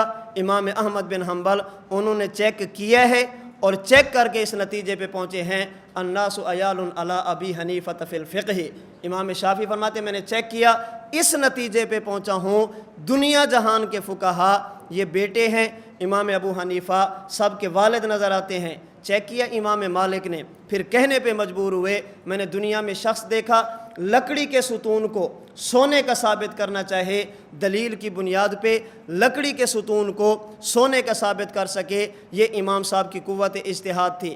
چیک کیا امام احمد بن حنبل نے، یہ کہنے پہ مجبور ہوئے سبحان اللہ ہوا من العلم والورع والزہد وایثار دار الآخرہ بمحل لا یدرکہ فیہ احد۔ میں نے امام صاحب کے مسائل کو چیک کیا، علم اور عمل کی اس بلندی تک پہنچا ہے جہاں تک ہم میں سے کوئی نہیں پہنچ سکتا۔ امام صاحب فرماتے ہیں مسئلے کو چیک کرو، لیکن چیک کون کرے گا؟ جو مجتہد ہو۔ چیک کون کرے گا؟ جو فقیہ ہو۔ یہ نہیں ہے کہ تمہیں آتا بھی کچھ نہیں، مسئلے امام صاحب کے چیک کرو گے۔ ہر چیز کے چیک کرنے کے لیے ماہرین ہوتے ہیں۔ کبھی شیشے کے سامنے کھڑے ہو کر اپنی شکلیں دیکھو، پھر امام صاحب رحمۃ اللہ علیہ کی فقہ کو دیکھو۔ یہ منہ اور مسور کی دال، یہ منہ اور مسور کی دال، ذات دی کوڑ کرڑی شتیرہ نال جپے۔ کبھی چھپکلی دیکھی ہے؟ اس کی حیثیت دیکھو، اور چمٹ کے کسے رہتی ہے؟ شتیروں کو، گارڈروں کو، چھت پہ چڑھتی ہے۔ تو بابا چھت پہ چڑھنے سے چھپکلی بڑی نہیں بنتی، سمجھ آئی؟ ہاں، 2 حدیثیں یاد کر لینے سے بندہ امام صاحب کے مسائل کو چیک نہیں کرتا۔ تو امام صاحب رحمۃ اللہ علیہ کے مسئلے کو چیک کریں گے، لیکن کون؟ مجتہدین۔ کون؟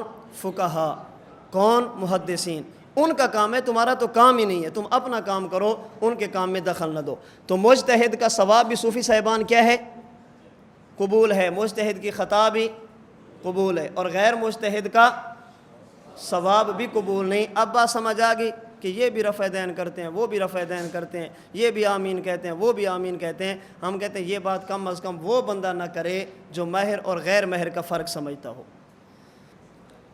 تقلید شخصی دیکھیں، سورہ لقمان آیت نمبر 15، وَاتَّبِعْ سَبِیلَ مَنْ أَنَابَ إِلَیَّ۔ اللہ تعالیٰ نے حکم دیا کہ اتباع کرو اس شخص کے راستے کی جو تمہیں میری طرف لے ہے، انابت اللہ۔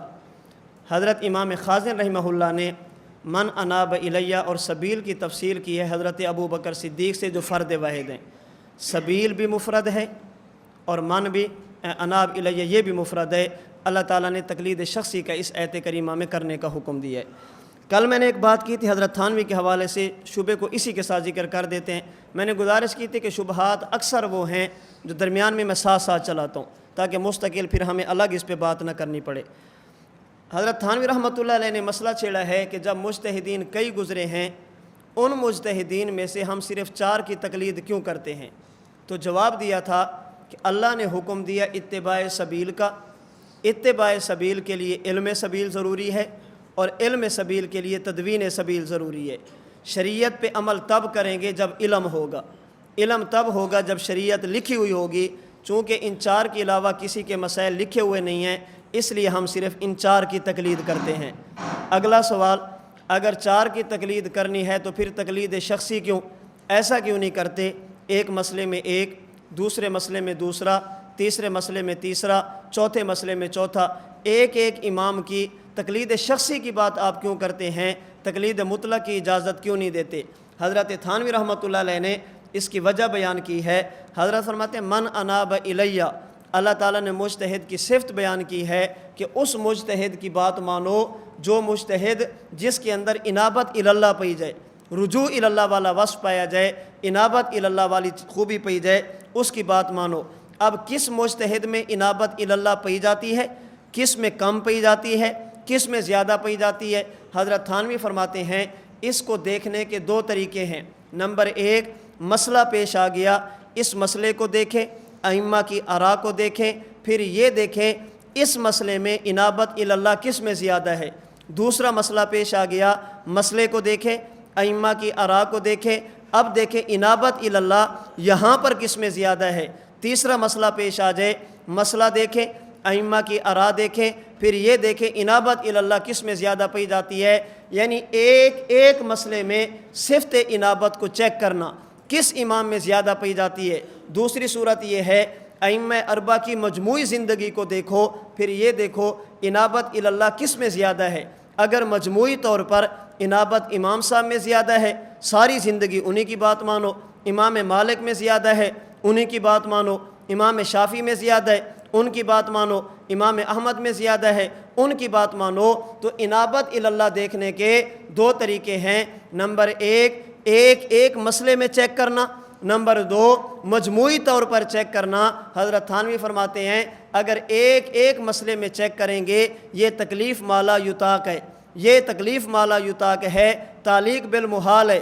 ایسا نہیں ہو سکتا کہ ہر بندہ ایک ایک مسئلے میں چیک کرے۔ نمبر 2، جب ہر مسئلے میں چیک کریں گے تو یہ تقلید نہیں رہے گی۔ جب خود چیک کر کے گیا تقلید تو نہیں ہے، تقلید تو اعتماد کا نام ہے۔ اگر ہر مسئلے میں صفت انابت اللہ چیک کریں گے تو یہ تکلیف مالا یطاق بھی ہے، یہ تعلیق بالمحال بھی ہے، تقلید کے خلاف بھی ہے۔ اور دوسری صورت یہ ہے مجموعی زندگی پہ نظر ڈالیں، انابت اللہ چیک کریں، اس میں آسانی بھی ہے، تکلیف مالا یطاق بھی نہیں ہے، تعلیق بالمحال بھی نہیں ہے، تقلید کے بھی خلاف نہیں ہے۔ حضرت تھانوی فرماتے ہیں ائمہ میں سے کسی ایک کی ہی تقلید شخصی ہم اس لیے کرتے ہیں کیونکہ صفت بیان کی گئی انابت اللہ۔ ہم نے انابت اللہ دیکھی امام صاحب میں، ہم ان کے پیچھے چل پڑے۔ شوافع نے دیکھی امام شافعی میں، ان کے پیچھے چل پڑے۔ مالکیہ نے دیکھی امام مالک میں، ان کے پیچھے چل پڑے۔ حنابلہ نے دیکھی امام احمد بن حنبل میں، ان کے پیچھے چل پڑے۔ تو من اناب الی فرما کر اللہ نے بتا دیا جس امام میں انابت پائی جائے اسی کی بات مانو۔ میں پھر کہتا ہوں ہم جس امام کے پیچھے چلے ہیں ان کی انابت اللہ اپنوں کے ساتھ ساتھ غیروں نے بھی مانی ہے۔ انہوں نے تسلیم کیا کہ امام صاحب رحمۃ اللہ علیہ میں انابت اللہ کا وصف پایا جاتا تھا۔ حدیث پاک صحیح بخاری جلد 1 صفحہ 516، حضور علیہ الصلوۃ والسلام کے پاس ایک عورت ہے، حضرت جبیر بن مطعم سے روایت ہے، اس نے آ کر مسئلہ پوچھا، فَأَمَرَهَا أَن تَرْجِعَ إِلَيْهِ، حضور نے فرمایا کہ بعد میں آنا مسئلہ بتا دوں گا۔ فَأَمَرَهَا أَن تَرْجِعَ إِلَيْهِ، مسئلہ پوچھا تو حضور نے فرمایا بعد میں آنا۔ اللہ کے نبی نے اسے حکم دیا کہ وہ لوٹے اللہ کے نبی کی طرف۔ کیا مانا؟ بعد میں آنا، مسئلہ بتا دوں گا۔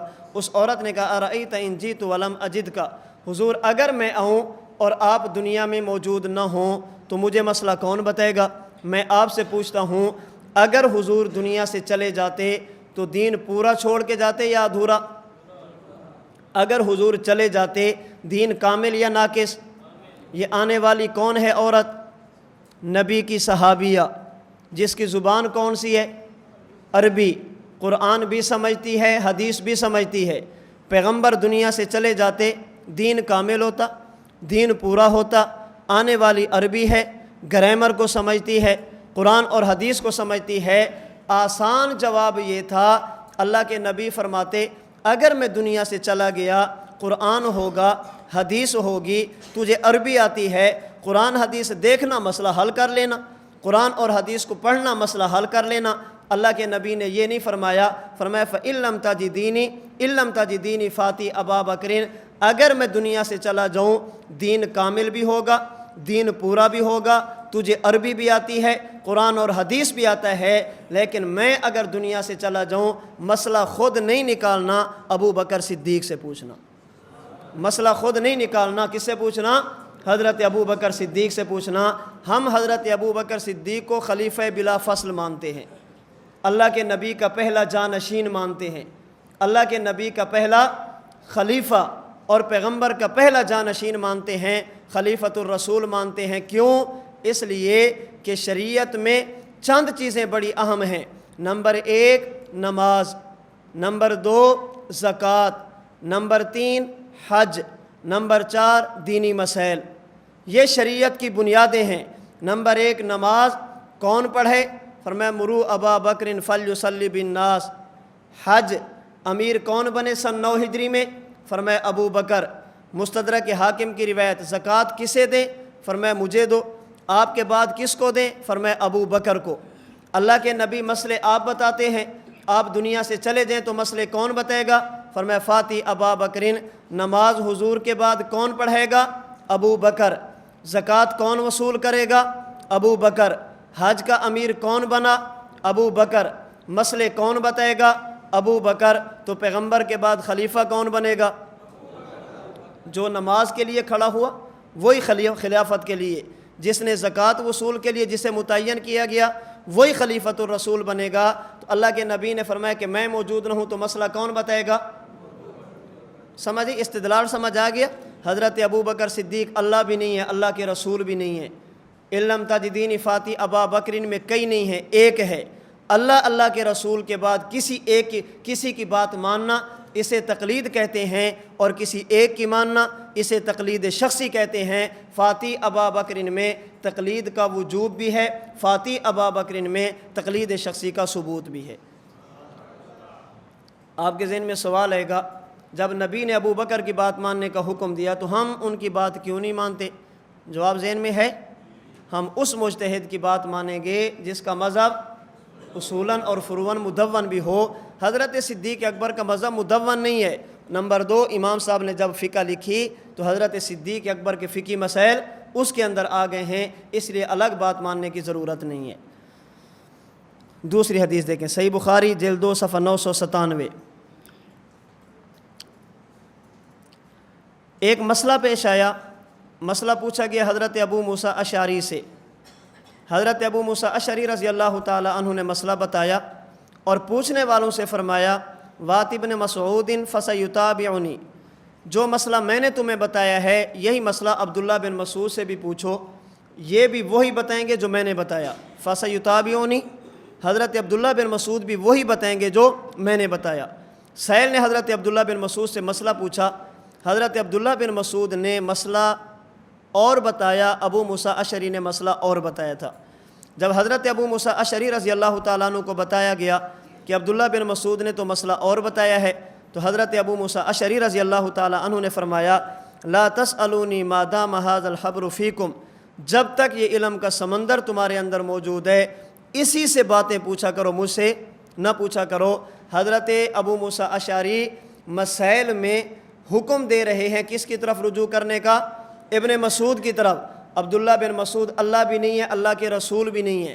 جن کی طرف رجوع کرنے کا حکم ابو موسیٰ اشعری نے دیا وہ ابن مسعود ایک ہے، کئی نہیں ہیں۔ اللہ کے رسول کے بعد کسی کی بات ماننا اسے تقلید کہتے ہیں، اور کسی ایک کی بات ماننا اسے تقلید شخصی کہتے ہیں۔ تو بخاری کی اس روایت میں تقلید کا ثبوت بھی ہے، تقلید شخصی کا ثبوت بھی ہے۔ شبہات میں صرف ایک شبہ سن لیں، اکثر وہی ہیں جو میں عرض کر چکا ہوں، یہ بھی وہی تقریباً صاف ہو چکے، میں اشارہ یہاں پہ سمجھانے کے لیے اور کر دیتا ہوں۔ کہتے ہیں قرآن کریم سورہ مائدہ آیت نمبر 3 میں اللہ تعالیٰ نے فرمایا الیوم اکملت لکم دینکم، اے ایمان والو آج کے دن میں نے تمہارے لیے تمہارے دین کو مکمل کر دیا۔ سوال یہ ہے کہ جب دین کامل ہوا اس وقت امام صاحب تھے؟ ہم کہتے ہیں نہیں تھے۔ امام صاحب رحمۃ اللہ علیہ نے جو فقہ مدون کی، یہ مدون کی ہوئی تھی؟ ہم کہتے ہیں نہیں تھی۔ فقہ حنفی تھی؟ ہم کہتے ہیں تھی۔ جب پوچھو گے امام صاحب تھے؟ ہم کہیں گے نہیں تھے۔ جو فقہ مدون کی ہوئی ہے یہ تھی؟ ہم کہیں گے نہیں تھی۔ فقہ حنفی تھی؟ ہم کہیں گے تھی۔ جس وقت یہ تکمیل دین ہوئی امام بخاری تھے؟ ہم کہیں گے نہیں تھے۔ صحیح بخاری لکھی ہوئی تھی؟ ہم کہیں گے نہیں تھی۔ صحیح بخاری کی حدیثیں تھی؟ ہم کہیں گے تھی۔ بخاری کی احادیث الگ ہیں، بخاری کا وجود الگ ہے، مابین الدفتین الگ ہے، امام صاحب کا وجود الگ ہے، فقہ حنفی کی تدوین الگ ہے اور فقہ حنفی کے مسائل الگ ہیں۔ امام بخاری نہیں تھے، بخاری کی حدیثیں تھی۔ صحیح بخاری کی تدوین نہیں تھی، بخاری کی حدیثیں تھی۔ امام صاحب نہیں تھے، فقہ حنفی کے مسائل تھے۔ فقہ حنفی کی تدوین نہیں تھی، امام صاحب رحمۃ اللہ علیہ کی فقہ حنفی کے مسائل تھے، تدوین نہیں تھی۔ صحیح بخاری تب لکھی گئی جب امام بخاری آئے، فقہ حنفی تب لکھی گئی جب امام ابو حنیفہ آئے۔ فقہ حنفی اس وقت سے ہے جب سے بخاری کی حدیثیں ہیں، اگر وہ پہلے کی فقہ حنفی بھی پہلے کی، اور اگر یہ بدعت ہے تو پھر ماننا چاہیے وہ بھی۔ اللہ نے دین مکمل کیا، امام صاحب نہیں تھے، فقہ حنفی لکھی ہوئی نہیں تھی، تو جب دین کامل ہو گیا تو کون سی ضرورت پڑی تھی فقہ کو لکھنے کی؟ یہ تکمیل دین کے خلاف ہے، تکمیل دین کے خلاف ہے۔ ہم کہتے ہیں جی اچھی بات ہے، الیوم اکملت لکم میں دو چیزیں، نمبر 1 الیوم اور نمبر 2 اکملت لکم میں تکمیل۔ ایک ہے دن اور ایک ہے دین کی تکمیل۔ اگر دین کی تکمیل کا وہی معنی ہے جو آپ نے بیان کیا کہ اس کے بعد جو کچھ بھی ہوگا وہ اضافہ ہوگا، اگر آپ اس تکمیل کا حقیقی معنی لیتے ہیں تو الیوم کا بھی معنی حقیقی ہونا چاہیے، یعنی آج کے دن کے بعد جو کچھ بھی ہوگا وہ دین میں اضافہ ہوگا۔ آج کے بعد جب دین مکمل ہوگی اس کے بعد جو کچھ بھی ہوگا وہ دین میں اضافہ ہوگا۔ الیوم یہ کون سا دن تھا؟ یوم عرفہ، ذی الحج کا مہینہ، 9 تاریخ، میدان عرفات، عصر کی نماز کے بعد کا وقت آیت نازل ہوئی۔ سوال یہ ہے اس آیت کے نزول کے بعد اللہ کے نبی پر کوئی اور آیت اتری ہے؟ اس آیت کے نزول کے بعد اللہ کے نبی نے کوئی حدیث ارشاد فرمائی ہے؟ اللہ کے نبی نے کچھ اعمال کیے ہیں؟ کہتے ہیں جی آیتیں بھی اتری ہیں، اللہ کے نبی نے حدیثیں بھی فرمائی ہیں۔ ہم کہتے ہیں دین تو کامل ہو گیا، الیوم آج کے دن کامل ہو گیا، اب جو آیتیں ہوں گی وہ بھی اضافہ ہوگا، جو حدیثیں ہوں گی وہ بھی اضافہ ہوگا۔ کہتے ہیں نہیں یہاں الیوم کا حقیقی معنی نہیں، الیوم کا عرفی معنی مراد ہے، الیوم کا وہ معنی نہیں جو تم سمجھے ہو۔ ہم کہتے ہیں جس طرح الیوم کا معنی وہ نہیں جو ہم سمجھے ہیں، تو تکمیل کا معنی بھی وہ نہیں جو قبلہ آپ سمجھے ہیں۔ اگر الیوم کا حقیقی معنی مراد نہیں، عرفی معنی مراد ہے، تو تکمیل کا بھی حقیقی معنی مراد نہیں، عرفی معنی مراد ہے۔ الیوم سے مراد حضور کا زمانہ، الیوم سے مراد پیغمبر کی دنیاوی زندگی، اور تکمیل سے مراد اصول کی تکمیل ہے۔ اللہ فرماتے ہیں اے پیغمبر جو آپ کو مسائل چاہیے تھے ان میں سے کچھ مسئلے دے دیے، اور باقی مسائل کے حل کے لیے ہم نے اصول بھی دے دیے، یہ تکمیل ہو چکی ہے۔ تکمیل کا معنی عرفی معنی اصول کی تکمیل ہے، جزیات کی تکمیل نہیں ہے۔ جس طرح الیوم کا حقیقی معنی خاص دن نہیں ہے، الیوم کا عرفی معنی پیغمبر کا زمانہ ہے۔ اگر الیوم میں تعویل آپ کر کے عرفی معنی مراد لے سکتے ہیں تو تکمیل میں تعویل کر کے عرفی معنی مراد ہم بھی لے سکتے ہیں۔ ایک بندہ فوت ہونے لگے اور فوت ہونے سے پہلے اپنے بیٹے کو کہے کہ بیٹا میں نے تیری تربیت بھی کی ہے، تجھے جو چیزیں چاہیے تھی وہ بھی دی ہیں، جو چیزیں تیرے لیے مناسب نہیں تھی ان سے بچایا بھی ہے، میں نے تیری پوری تربیت کا خیال کیا، تو موت تک پریشان نہیں ہوگا، بس ایک بات کا خیال کرنا، میرے بعد کیا کرنا ہے کیا نہیں کرنا اپنے چچا سے پوچھ کر کرنا، اپنی عقل کی بنیاد پہ فیصلے مت کرنا۔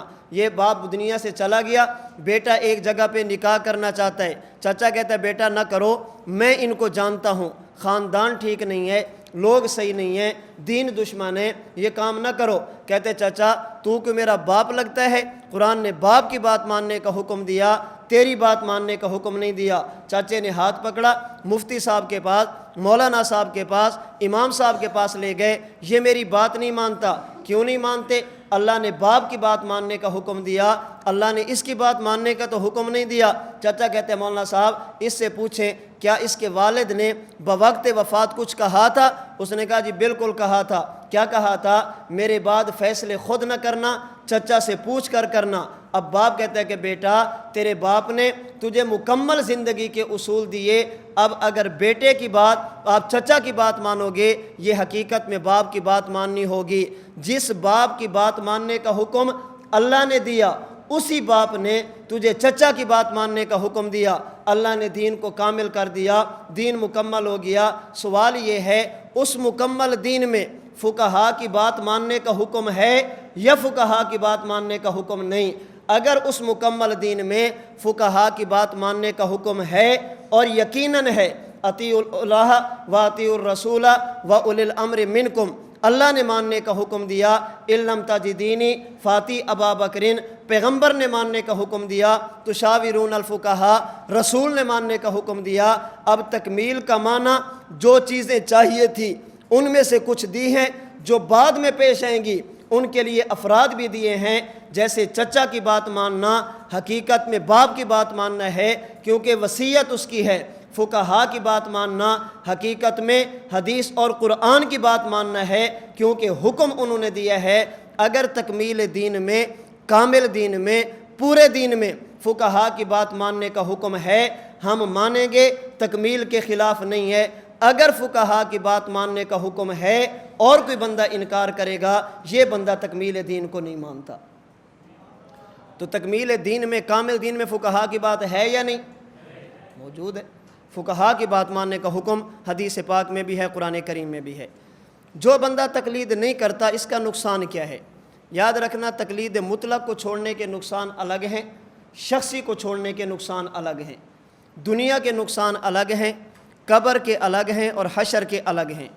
اگر کوئی بندہ کہتا ہے کہ میں بالکل تقلید کرتا ہی نہیں ہوں، یہ شریعت پر عمل نہیں کر سکتا۔ دنیا کا نقصان کیا ہے؟ شریعت پہ عمل نہیں ہوگا۔ اگر کوئی بندہ یہ کہے کہ میں کسی کی بھی بات نہیں مانتا، وہ شریعت پہ عمل بغیر تقلید کے۔ میں ایک مثال دیتا ہوں۔ والد صاحب ہو گئے بیمار، ہسپتال میں داخل کرایا، ڈاکٹر صاحب کہتے ہیں کہ آپ کے والد صاحب کو 2 بوتلیں خون کی لگانی پڑیں گی، آپ خون کا بندوبست کریں۔ وہ کہتے ہیں خون تو بعد کا مسئلہ ہے، پہلے میں یہ تو دیکھوں کہ خون دینا جائز بھی ہے یا نہیں۔ تحقیق کرتا ہوں، قرآن اور حدیث کا مطالعہ شروع کیا، کسی آیت میں نہیں ملا کہ باپ بیمار ہو جائے تو خون لگا سکتے ہو، حدیث میں نہیں ملا کہ باپ بیمار ہو تو خون لگا سکتے ہو۔ پریشان ہوا، مولوی صاحب کے پاس گیا، آپ تو کہتے تھے کہ ہر مسئلہ حدیث میں ہوتا ہے، قرآن میں ہوتا ہے، مسئلہ پیش آ گیا، میرا باپ پڑھا ہوئے، کیا کروں؟ اس نے حدیثیں دیکھنا شروع کی، کہتے ہیں مسئلہ مل گیا ہے۔ کیا ملا ہے؟ آپ اس طرح کریں کہ باپ کی 1 بوتل خون کی نکال لیں، کیونکہ حدیث پاک میں جب حضور بیمار ہوتے تو حجامہ لگواتے تھے اور حجامے میں خون نکالا جاتا۔ اس نے کہا ٹھیک ہے، میں پوچھ رہا ہوں کہ لگا سکتے؟ تو کہتے 1 بوتل مزید نکال لے تاکہ کل کا مرتا آج ہی مر جائے۔ بعض لوگ ہوتے ہیں نا، خون ہوتا ہے جسم میں پھر دیتے بھی ہیں۔ ایک بندہ تھا، وہ خون دینے کے لیے گیا، ہماری طرح بہت طاقتور جسامت والا تھا، تو جب انہوں نے خون نکالنا شروع کیا نا، ابھی انجیکشن لگا کے شروع کیا تو بے ہوش ہو گیا۔ اب اس کو 5 بوتلیں خون کی لگی تو پھر ہوش آیا، ہوش میں آتے پوچھتا ہے، کہتے اور نکالنا ہے یا جاؤں؟ انہوں نے کہا بس کافی، ابھی سوئی لگی ہے تو 5 تجھے لگانی پڑی ہے، ایک بوتل نکالیں گے تو پھر کیا حشر ہوگا۔ تو وہ کہتے ہیں، مولوی صاحب کہتے ہیں کہ خون نکالو، وہ کہتے ہیں بابا میرا مسئلہ لگانے کا ہے، نکالنے کا نہیں ہے۔ کہتے ہیں ہم شریعت کے پابند ہیں۔ اب یہ بندہ اگر مولوی صاحب کی بات مانتا ہے، تقلید نہیں کرتا، حدیث پر عمل کرتا ہے، ظاہر حدیث پر، تو باپ جاتا ہے، اور اگر تقلید کرے گا، کسی ماہر کی بات مانے گا تو ایمان جاتا ہے، کیونکہ تقلید تو شرک ہے۔ اب ایمان بچائے یا باپ بچائے؟ تقلید کرتا ہے تو باپ جاتا ہے، ایمان جاتا ہے، تقلید نہیں کرتا تو کیا کریں؟ اگر ہمیں مسئلہ پیش آ جائے، ہم ایمان بھی بچاتے ہیں، جان بھی بچاتے ہیں، ہم دنیا اور آخرت کا نقصان نہیں کرتے۔ اب سمجھنا اس کا نقصان کیا ہوا؟ دنیا کا نقصان، شریعت کو چھوڑے جسمانی طور پر بھی بندہ بغیر تقلید کے، ہم سے پوچھو گے ہم کہتے ہیں کوئی پریشانی نہیں ہے۔ امام صاحب کی فقاہت دیکھیں، پھر سلام نہیں سلوٹ مارنے کو دل کرتا ہے۔ امام صاحب کی دماغ کہاں تک پہنچی ہے؟ میں نے کہا تھا لو لکان العلم بالثریا، میں نے کہا تھا وقت ہوا تو بات کریں گے، چونکہ نہیں ہے اس لیے چھوڑتے ہیں کہ امام صاحب کی دماغ کہاں کہاں تک جاتی ہے اور حدیث پاک کا مطلب کیا ہے۔ مجتہدین فرماتے ہیں کہ بات سمجھو، اگر باپ بیمار ہو جائے تو خون کی بوتل لگا سکتے ہو، دلیل اللہ کے نبی بیمار ہوتے تو خون نکالتے۔ مجتہد صاحب ہم نے خون نکالنے کی بات نہیں کی، لگانے کی بات کی ہے۔ اب مجتہدین کا قوت اجتہاد دیکھیں، قوت استنباط دیکھیں، دلیل کی قوت اور طاقت دیکھیں۔ وہ کہتے ہیں جس طرح اپنے جسم کو ضائع کرنا جائز نہیں، جسم کے اعضاء کو بھی تلف کرنا جائز نہیں۔ خودکشی اگر حرام ہے تو ایسے اسباب اختیار کرنا جس کی وجہ سے جسم کا نقصان ہو، یہ بھی۔ سوال یہ ہے کہ خون نکالنے میں بظاہر تلفی ہو رہی ہے، یہ جائز کیوں ہے؟ مجتہدین فرماتے ہیں اصل مسئلہ خون نکالنا بھی نہیں، اصل مسئلہ خون لگانا بھی نہیں، اصل مسئلہ حجامہ بھی نہیں، اصل مسئلہ ڈریپ اور بوتل لگانا بھی نہیں، اصل مسئلہ ہے بیماری کو دور کرنا، شفا کو حاصل کرنا۔ یہ حکم شریعت ہے۔ بیمار ہو جاؤ، اسباب اختیار کرو، علاج کرو، دوائی کرو، دیکھو کہ ہمیں شفا کیسے ملے گی۔ پہلے دور میں خوراک خالص تھی، خون گاڑھے ہوتے تھے، اگر بیمار ہو جاتے بیماری دور ہوتی خون نکالنے سے۔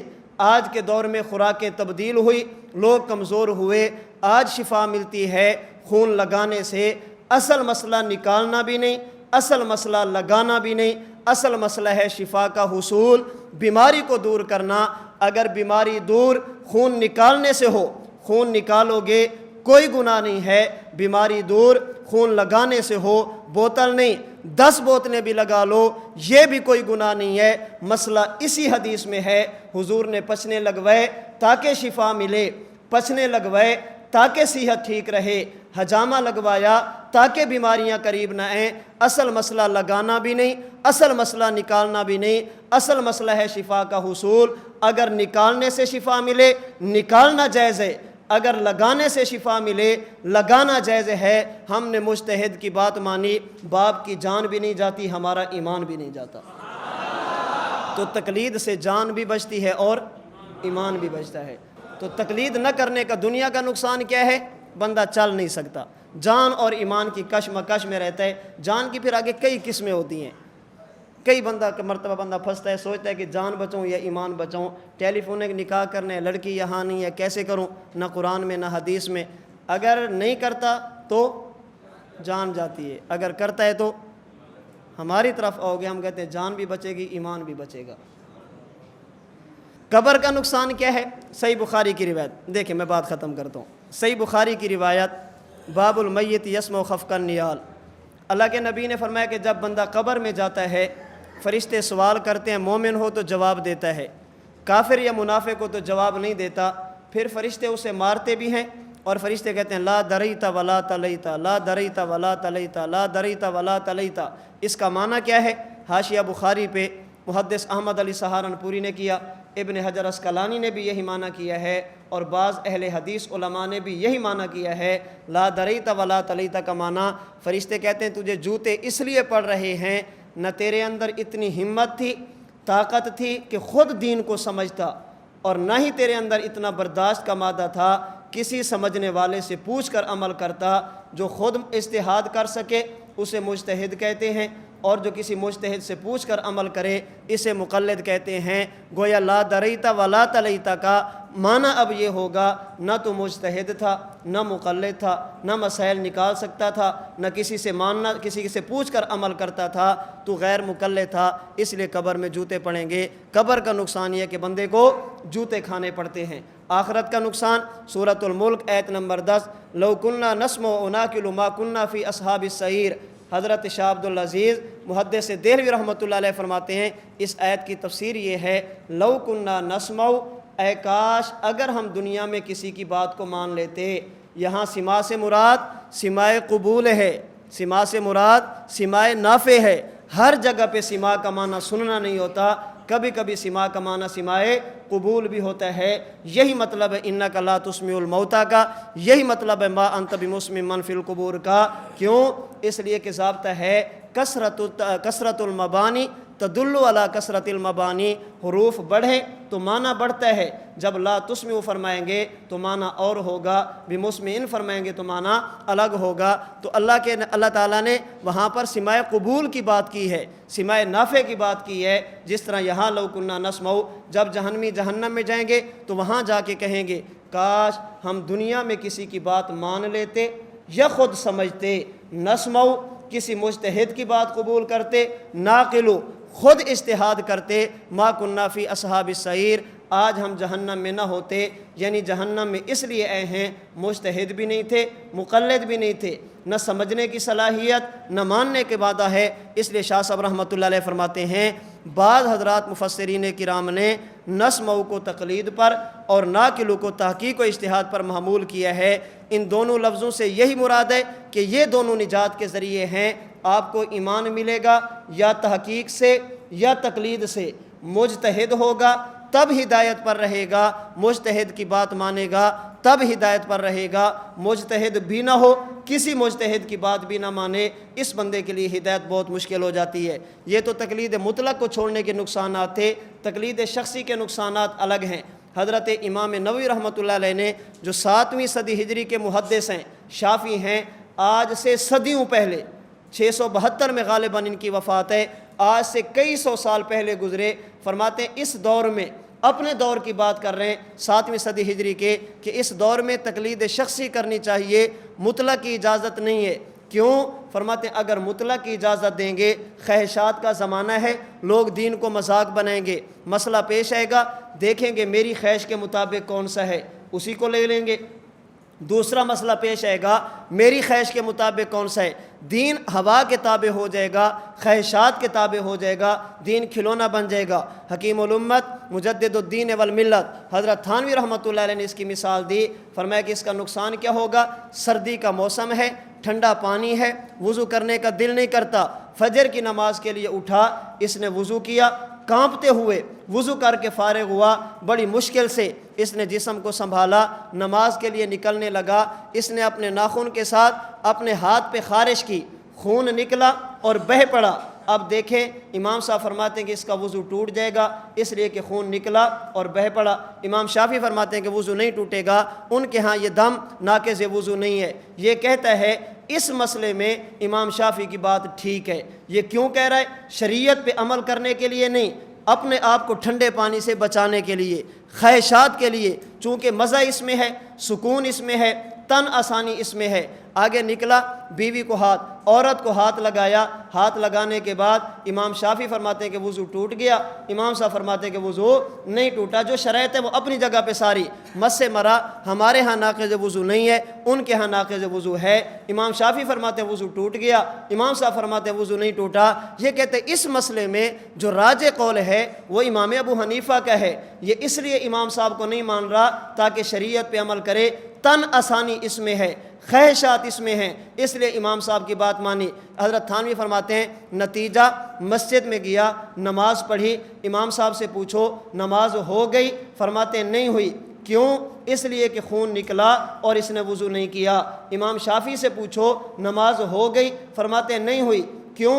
اس لیے کہ عورت کو ہاتھ لگایا اور وضو نہیں کیا۔ یہ نتیجہ ہے تقلید مطلق کا۔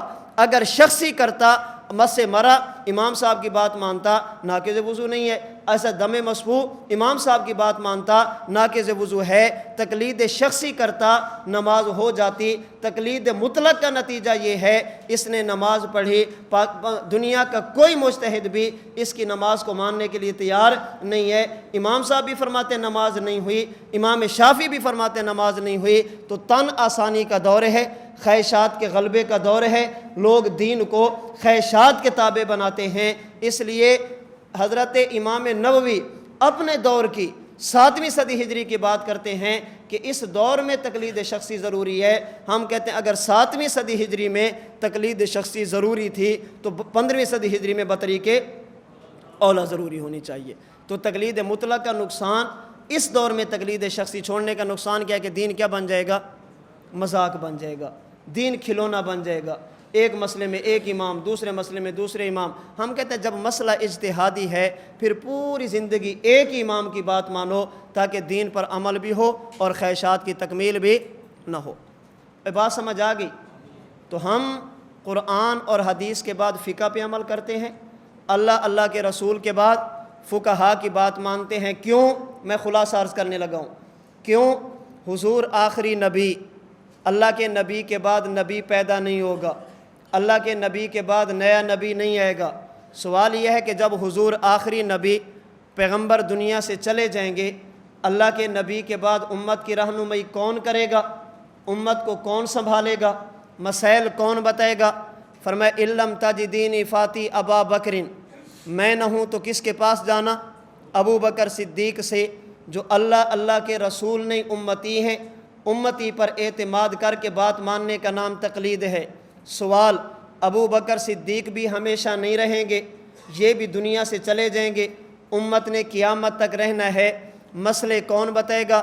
فرمایا انی لا ادری قدر ما بقائی فیکم، پتہ نہیں دنیا سے کب چلا جاؤں، فاقتدوا بالذین من بعدی، میرے بعد 2 بندوں کے پاس جانا، اشارہ الی ابی بکر و عمر، جب تک ابو بکر ہو ان سے پوچھنا، وہ چلے جائیں تو حضرت عمر سے پوچھنا۔ سوال، حضرت عمر بھی دنیا سے چلے جائیں گے، امت نے تب بھی رہنا ہے، مسئلے کون بتائے گا؟ فرمایا علیکم بسنتی و سنت الخلفاء الراشدین المہدیین، یا علیکم بسنتی و سنت الخلفاء المہدیین الراشدین، مختلف الفاظ۔ میرے بعد ابو بکر، ان کے بعد عمر، ان کے بعد عثمان، ان کے بعد علی، یہ خلفائے راشدین اللہ بھی نہیں، اللہ کے رسول بھی نہیں، امتی ہیں جن کی طرف رجوع کا حکم ہے، اعتماد کا حکم ہے، اسی اعتماد کا نام تقلید ہے۔ سوال، حضرت علی تک بھی دنیا سے چلے جائیں گے، مسئلے کون بتائے گا؟ امت نے قیامت تک رہنا ہے۔ فرمایا اصحابی کالنجوم فبأیہم اقتدیتم اہتدیتم، میرے صحابہ موجود ہیں، کسی سے مسئلہ پوچھ لینا تمہیں مسئلہ مل جائے گا۔ صحابہ اللہ بھی نہیں، اللہ کے رسول بھی نہیں، امتی ہیں، امتی پر اعتماد کر کے پیروی کا نام تقلید ہے۔ سوال، 110 ہجری میں صحابہ بھی چلے جائیں گے، امت نے قیامت تک رہنا ہے، ان کے بعد مسئلے کون بتائے گا؟ حضرت علی سے روایت، میں نے عرض کیا یا رسول اللہ ان نزل بنا امر لیس فیہ بیان امر ولا نہی فما تأمرنا، یا رسول اللہ اگر کوئی ایسا مسئلہ امت کو پیش آ جائے جس کا حل قرآن میں بھی نہ ہو، جس کا حل سنت میں بھی نہ ہو، جو ظاہری طور پر نصوص میں نہ ملے، ہمیں کیا کرنا چاہیے؟ فرمایا تشاورون الفقہاء، فقہا کی بات ماننا، والعابدین، اور اس فقیہ کی بات ماننا جو فقہ پر عمل بھی کرتا ہو، جس کی عملی زندگی بھی مضبوط ہو۔ سوال، فقہا بہت سارے دنیا سے چلے گئے، امت نے قیامت تک رہنا ہے، امت کے مسائل کو کون حل کرے گا؟ ائمہ اربعہ میں آخری امام احمد بن حنبل 241 میں دنیا سے چلے گئے، امت کی رہنمائی کون کرے گا؟ فرمایا چھٹی روایت، ان العلماء ورثۃ الانبیاء، علماء کے پاس جانا تمہیں مسئلے مل جائیں گے، علماء اللہ بھی نہیں، اللہ کے رسول بھی نہیں، یہ امتی ہیں، امتی کے پاس جانا، جا کر مسئلہ پوچھنا، پوچھ کر عمل کرنا، اسی کا نام تقلید ہے۔ حضور آخری نبی، مسئلے کون بتائے گا؟ ابو بکر، ان کے بعد کون بتائے گا؟ عمر، ان کے بعد کون بتائیں گے؟ عثمان، ان کے بعد کون بتائیں گے؟ علی، ان کے بعد کون بتائیں گے؟ صحابہ، ان کے بعد کون بتائیں گے؟ فقہاء، ان کے ساتھ بالخصوص ائمہ اربع، ان کے بعد کون بتائیں گے؟ علماء۔ قیامت کی صبح تک پیغمبر کی امت بھی رہے گی، علماء کا وجود بھی رہے گا، مسائل پیش آتے رہیں گے ائمہ اربع کی فقاہت کی روشنی میں، ائمہ اربع کی فقہ کی روشنی میں۔ یہاں پہ علماء احناف باقی ممالک میں جس امام کی فقہ، وہاں کے علماء آنے والے مسائل کو ائمہ کی فقہ کی روشنی میں حل کرتے رہیں گے۔ سوال یہ تھا حضور آپ جائیں گے، امت قیامت تک رہے گی، قیامت تک کے لیے مسائل کون بتائے گا؟ پیغمبر نے 6 قسم کے افراد دے کر امت کو سمجھا دیا۔ آخری طبقہ علماء کا، قیامت کی صبح تک علماء بھی رہیں گے، امت بھی رہے گی۔ اگر مسئلے پیش آئیں گے امت کے علماء بتائیں گے، علماء بتائیں اسے بتانا کہتے ہیں، امت مانے اسے عمل کرنا کہتے ہیں۔ اگر علماء بتائیں اجتہاد کی روشنی میں اسے تفقہ کہتے ہیں، اور تفقہ والے مسائل میں امت عمل کرے اسے تقلید کہتے ہیں۔ پیغمبر نے قیامت کی صبح تک عمل کرنے کا ایک ہی طریقہ بتایا، اگر تم چاہتے ہو سارے مسائل حل ہوں، اللہ کے رسول کے بعد افراد پر اعتماد کرنا، افراد کے پاس جانا، ان سے پوچھ کر چلنا، افراد کے پاس جانا، ان کے بتائے ہوئے مسائل پہ عمل کرنا، اسی کا نام تقلید ہے۔ تو پیغمبر نے قیامت کی صبح تک آنے والے مسائل کے حل کے لیے ایک ہی راستہ دیا جسے تقلید کہتے ہیں۔ قیامت کی صبح تک علماء بھی رہیں گے، تقلید بھی رہے گی، مسائل بھی رہیں گے، بتانے والے بھی رہیں گے۔ ہم تقلید اس لیے کرتے ہیں کہ حضور آخری نبی ہیں، ہم تقلید اس لیے کرتے ہیں کہ حضور کلما ہلک نبی خلفہ نبی، پہلے نبی کے بعد نبی تھا، حضور کے بعد نبی نہیں ہے، حضور کے بعد افراد ہیں۔ قیامت کی صبح تک افراد بھی رہیں گے، امت بھی رہے گی، عمل ہوتا بھی رہے گا، لوگ بتانے والے بھی رہیں گے۔ تو خلفائے راشدین سے لے کر امت کے علماء تک یہ امتی ہیں، اللہ کے رسول۔ امتی پر اعتماد کرنے کا دوسرا نام کیا ہوتا ہے؟